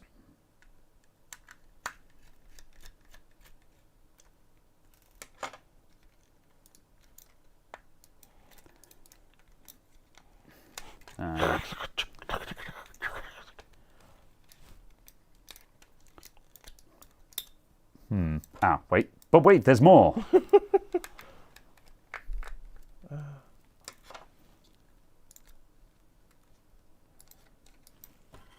Let's try just running you around that seam. The opening ceremony was very French. I agree.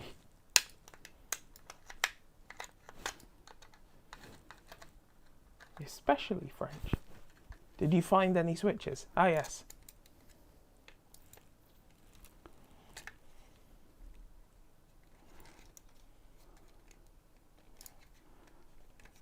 The fuck is going on here? Yeah, I don't know this is actually doing anything. It must do.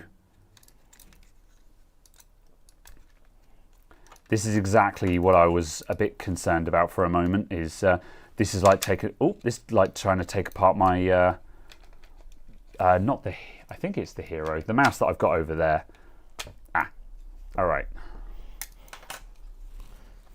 Now I can take off the buttons, and then I think that gives me access to the button board. What a bizarre set of mouldings on the inside as well. You assume that the people who design these products know an awful lot more about product design than you or I, but sometimes you look at this kind of construction and you're like, there must have been a better way, you know. Not like this. But wait, there's more. Why? Now we're into sort of the construction that I'd expect in a mouse, where now we've got to take out the scroll wheel. Oh, another two at the back. Why? It is coming apart though. There we go, there's our scroll wheel. It's come out as a pretty decent single assembly. All right, we've got two separate, my God. I'm sorry, but like, what the hell is going on here? Look at the left click. It's got a subboard for the left click. Sometimes you look at designs like this and you're just like, there must have been an easier way to do this. That's also a wild middle click. Look how big it is. Yeah. Good luck finding a replacement one of them. All right. Luckily it gets actuates like 7 times a year. Right. Little flex for the side buttons. And then there's a top button here, which is that guy there. And now I think I can just undo these screws on the PCB and the PCB should come out. Goodness gracious.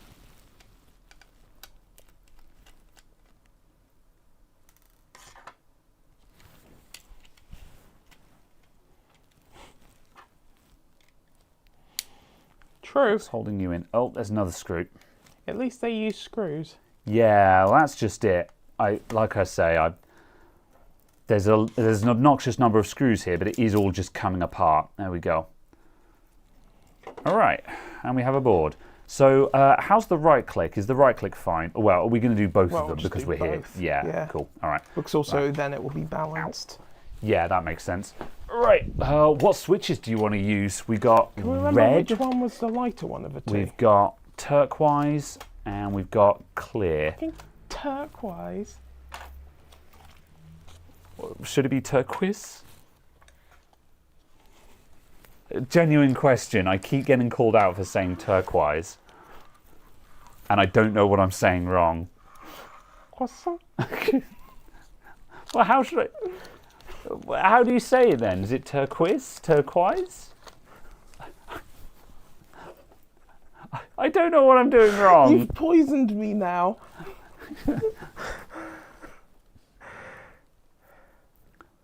Turquoise. Turquoise. Yeah. Turkish. What, do you say it with a South African accent? Turquoise. Oh my God.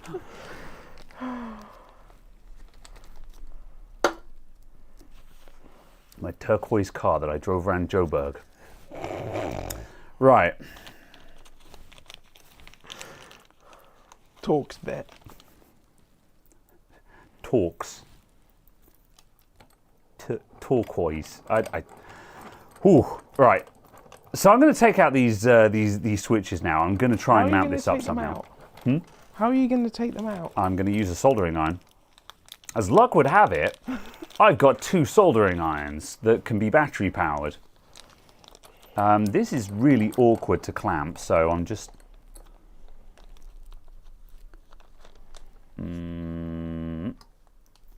I'll do it, I'll do it. Right. I'm going to put my... where's a screwdriver? They're all over here, fine.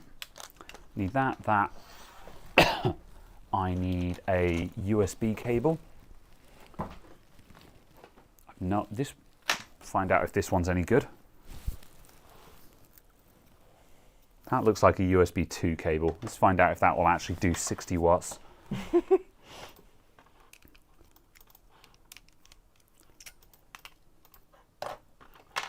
Whoop.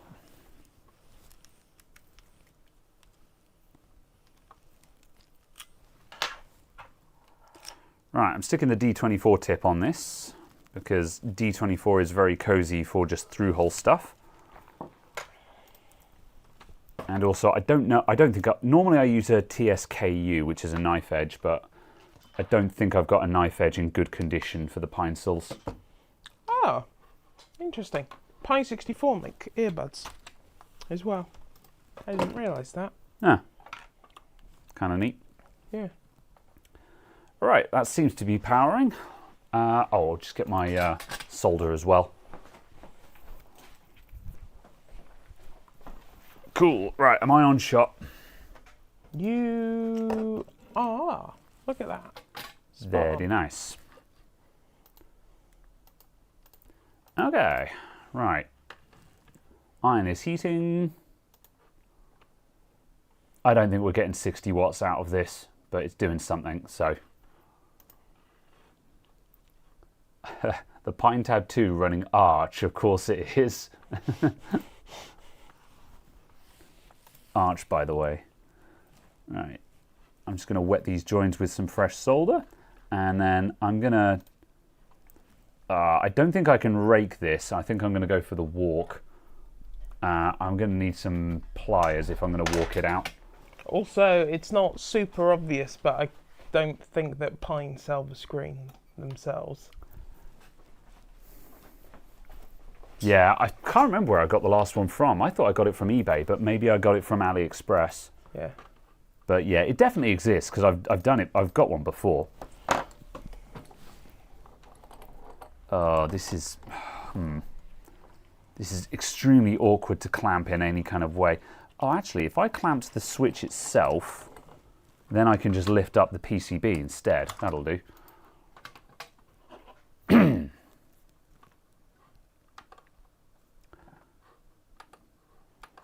There we go.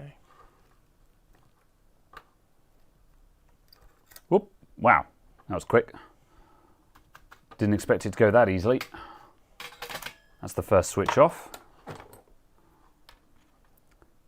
And now I'll clamp the second switch as well because that worked a treat.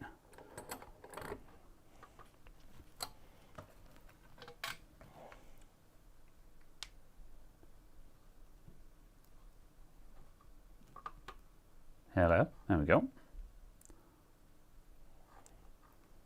Fresh solder.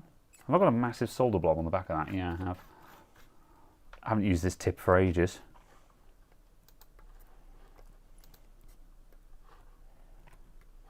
Going back and forth between the blobs. There we go.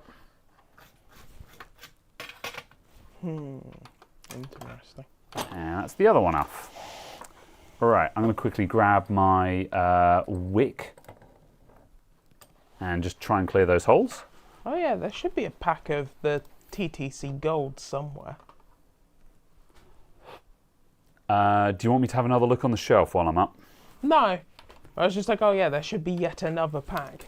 Yeah, I just grabbed the ones that I could see on the front. Yeah.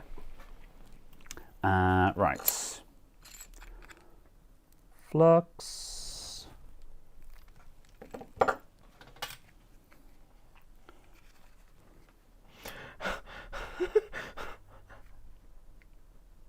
I would say a Bristol accent.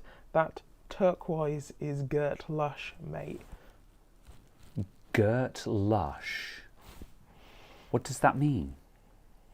Is very nice. Is pretty. See, I would have understood lush, mate, but Gert Lush. I see.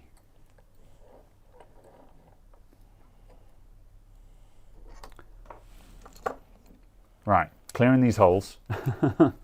Wicked good. These are clearing up quite nicely just because it's... means very or extremely, yes. I see. Oh. Too far.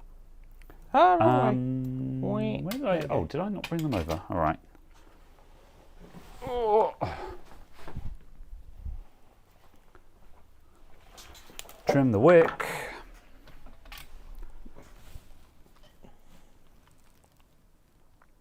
Whoop. Straight packer. Pucker. That's a very early noughties term, that one. There we go. Pies. All right.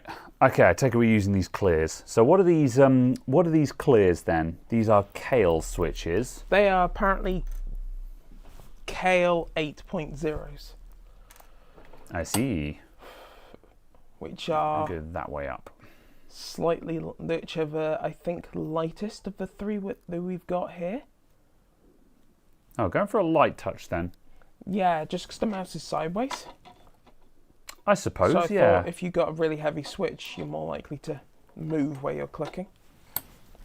Yeah. And given these are a good, 10% heavier than the stock ones anyway, Yeah, that's a good point, yeah. I didn't want to go super heavy because, the red ones are chonkers. By comparison, they are hecking anti-vandal switches. Yeah. Right, is that flat? That is flat, good. Oh, it's a bit Jamie Oliver, isn't it? A bit shit, mate. All right. And put that guy up in there.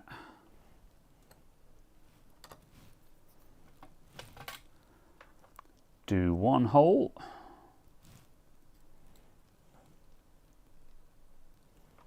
Make sure it's flat. Looks good.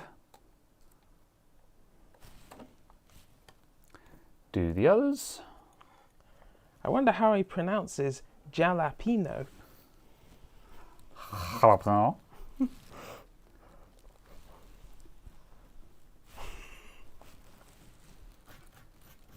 I think that's pronounced California Reaper, you'll find.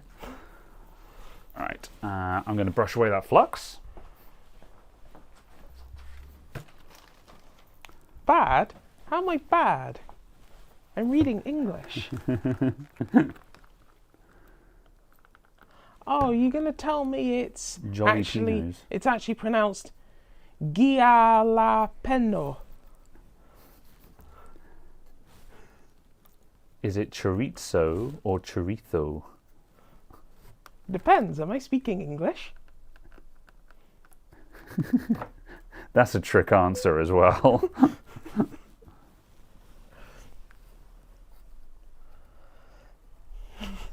Jalapeno. What is this conversation? We're at the end of the podcast here where we're just sort of getting the job done now. We've entered that stage, haven't Oh, we? I'm just, mocking chat. Is that a henking massive blob of solder? There's a pad there. I don't know why. Huh. Yeah, but there was already just a solder patch there. I'm not quite sure why. It is connected to a signal thing. Yeah, no, I've no idea what that's all about. Which button was? Oh, was that the left click? Yeah, Oh, I'm that working wasn't on the top left click. one. Okay. Yeah. Oh, okay. Because if it was the top one, I was going to be like, oh, I wonder if it's the NFC thing. Because I know that one of the mice I got had NFC Bluetooth pairing. Oh, right, yeah. So you just tap the devices together and it go, Bluetooth pair. Cool, right. New switches, baby. Yay. Okay, right. Let's put this thing back together again. Hopefully upon reassembly, the left click, the right click, and the scroll wheel will work. We can but hope. Right, so that's going to go in there. What's side linking? Is it crimes? No, it's a... It's a TS100. Oh, that's right. Of course. It was my TS100 I replaced the screen on, not my Pine Sil. But I'm 90% sure they use the same screens. Ah, I see. Yeah, good shout, Si. Yeah. Damn, Si being helpful.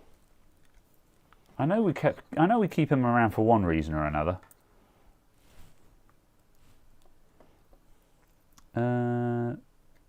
That.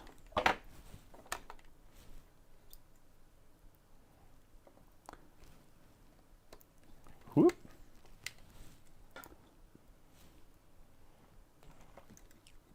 And that. Actually, I just got given the link. Also probably true. And I can't read any of your messages without a Bristolian accent. Luckily, I don't know it well enough to be able to fall into the same trap.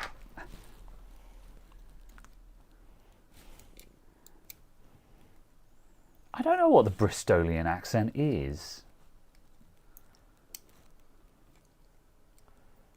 Right. That went that way round.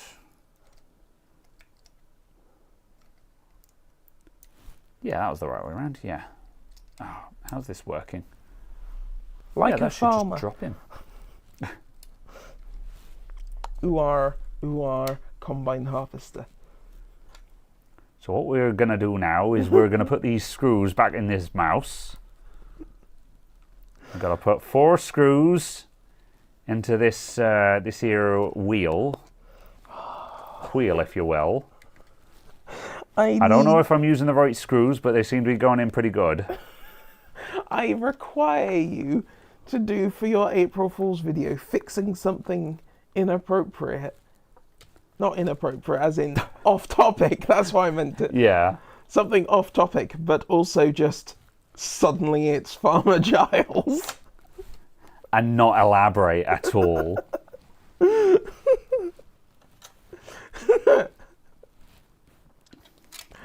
Wurzel Gummidge. Alright, now we've got to see which way around these buttons go. I think they just press down, but we'll find out one way or the other. One way or other. Do I say tut? Or is that more of a West Country type thing? No, East Country. Yorkshire!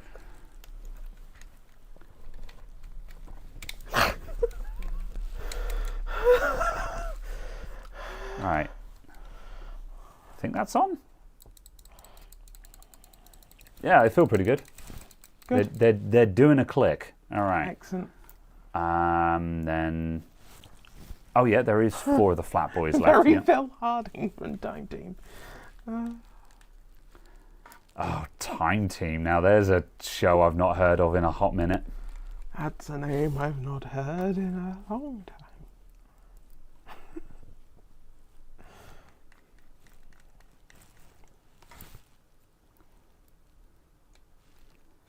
Okay. Right, this is going very well. Everything is going back into place and I'm discovering where everything goes. A mouse like this, I'm kind of just terrified of being like, I've taken it apart and now I have no memory of how it goes back together again. Luckily, you're assembling it the same hour you disassembled it. Yeah, I mean, this has gone quite well. Like, I think Instead of disassembling it, going, oh, I need to order these parts. Parts arrive 4 weeks later. Yeah. How do I put this together? Oh God, how do I put this together? That's the problem. Right, I think I'm just going to have to mold this bit into place. Does that go underneath the right click? That tab of plastic? That is kind of, it's going to hook over, I think, but this has to hook in first, I think. So that's sort of where I'm prioritizing. I didn't see, but did you actually plug in that ribbon cable? I'll double check just to make sure. That's in, and the one on the inside is in, yes. Yeah, okay. Oh, there we go. It goes on like this. Sometimes you just got to go. Sometimes you just got to back out and try again. Yep. Oh, there we go. I think that's the hardest out of the way. That's going well. That is. Oh. Man, I tell you, if you really like a mouse, there is mileage in putting aftermarket switches in it. They really are tasty. They really are good. Right. How are you getting 1, 2, 3, 4, 5. 1, 2, 3, 4, 5. What was that? How are you getting on with your new switches in your old keyboard? Yeah. I mean, the novelty is worn off, so I just don't really... Well, no, I do still notice it because, my God, they're heavy. I don't think I would use those switches again. To be honest, I would just be happy with browns, but they have a very distinctive feel to them, and it is a distinctive keyboard, you know. Yeah. I think I should be using the short screws. Am I going to bottle out or am I going to commit? I will commit. I think some of the big ones went around the edge through the bottom. I think you might be right. However, they're going on the inside bit now. Is it going to fall out? Well, I don't know, but is it going to go back together? We'll find out in a moment. Yeah. They are definitely heavy switches. And there's definitely a significant difference between the switches I put in my keyboard and then the one I pinched and put in my spacebar from yours. Oh, yeah, because you randomly... Yeah. Yes, they are very heavy switches, but yeah. Yeah, I can work with them, but I don't think about switches in that much detail, though, to be honest. Well, keyboard switches anyway, which is why I don't mind browns. The fat controller laughed. You are wrong. I'm getting on quite well with my banana Jupiters at the moment. I see. Just everything's got to have a wacky name, hasn't it? Like, what other context would that sentence make any sense whatsoever? I've been getting on well with my banana Jupiters.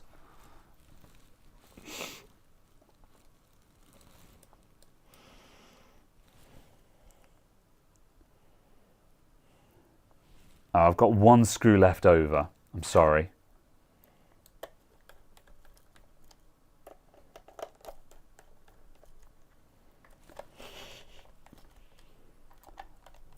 I'm not opening it up to find out where that one screw goes. Time calendar alert late. I've enjoyed this tinkering in jalapeno. All right. Excellent.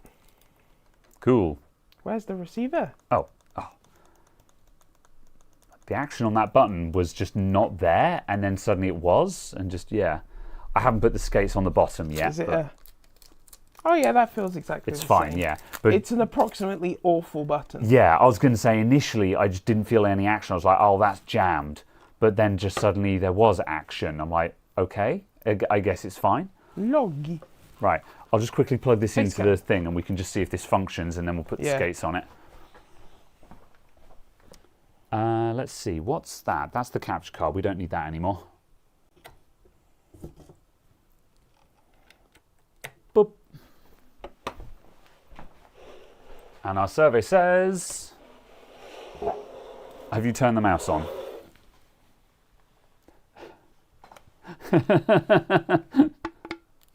Yes. No Logitech thanks. options software. Oh.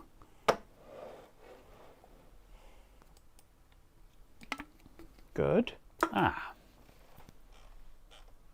Scrolling works, clicking works. Very nice.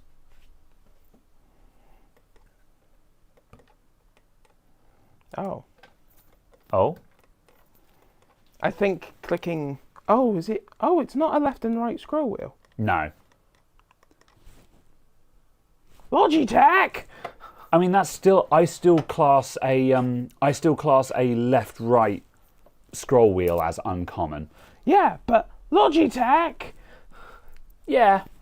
I'm still... Whoops, sorry. I'm still surprised. Well, not surprised, but yeah, it's not a feature that I consider standard, basically. Hey, it can drag now. Huzzah!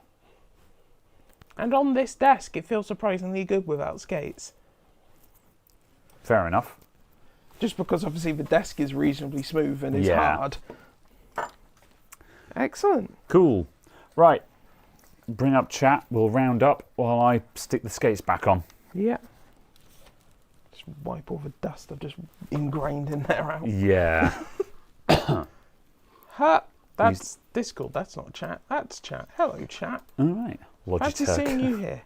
Logitech. Two guys use a mouse live. This is a left click. How much did you pay? I think this mouse was 90 quid. Sounds about right for a sort of specialist mouse. Like, it's a modern thing. It's wireless. It's unifying, and it's got a Type-C charge port on it. Yeah. It's a nice looking mouse. It's got 3 profiles built into it. So yeah. Is it also Bluetooth? I can't remember. I think it is because it's got 3 profiles on it. So it must be. Oh yeah, it's got a Bluetooth symbol on it. It is also Bluetooth. Yeah, that's what those profiles are. So you compare it to 3 different devices. Yeah. So you can have it on a unifying receiver on one, and then a Bluetooth on another one. Yeah. And basically, you just go to swap between your desktop and your laptop. Yeah. When you're out and about. I was going to say, I've never encountered anyone who actually uses that kind of functionality, but I guess it's neat that it's there. Yeah. Cool. Bam. Dunzo. Smashing. No hyper scroll, into the trash it goes. Yeah. I have to admit. No, absolutely not. Yeah? No. I use freewheel scrolling on my mouse all the freewheel time. Scrolling. Like, it has to be on a button. I need a button to turn it on and off. It needs to not exist. Yeah, like the cannot Logitech be a mice thing. where the freewheel button is under the mouse. No, absolutely not. Because, like, you don't want it turned on unless you're actually going to freewheel kind of thing. But having a button on top so you can click the button and then just go brrr, is really nice. I couldn't tell you when I use it though. Do you know what I use? Oh yeah, you're a middle clicker. Middle click feels gross though. No, it doesn't. Well, I guess we'll agree to disagree. I have delightful aftermarket switches in my mouse. I suppose, yeah. I have a middle click that requires 15 kilos of force. Conk. I've enjoyed this conversation in English. Twitch on Monday, not Sunday. Yes, Twitch is on Monday, not Sunday, because I'm going to see family tomorrow, and I don't. Twice in a month. And then I'm also going to be out of town next weekend. Good God. Yeah, so just I've missed a couple of streams last month, and I'm just like. I'm changing the weekend stream to a Monday night because otherwise I'm just going to miss another 3 Sundays. Good heavens. And yeah, so yes, Twitch is on Monday. Playing Bow Path the Teal Lotus. We started it on Thursday. Really fun game so far. I'm really enjoying it. So yeah. It looks good. Yeah. Yeah. Difficulty ramped up, but like only so much as Hollow Knight is. So yeah. Next video, there's going to be a no post on Sundays on Sunday, because I had a no post, and it ended up being an easy solution. But this is the purpose of the no post on Sundays series. Yeah. Is that they're for the videos that would otherwise just get binned. So yeah, and what else did I do? I fixed something else that's in the pipeline, but I can't remember what it is. So. Don't know. But yeah, there's stuff in the pipeline now. Anyway, thank you very much, everyone. See you all soon. Super quick answer to your question, Chris. Anything new in the 2000 series? Thank you. Yeah. See ya.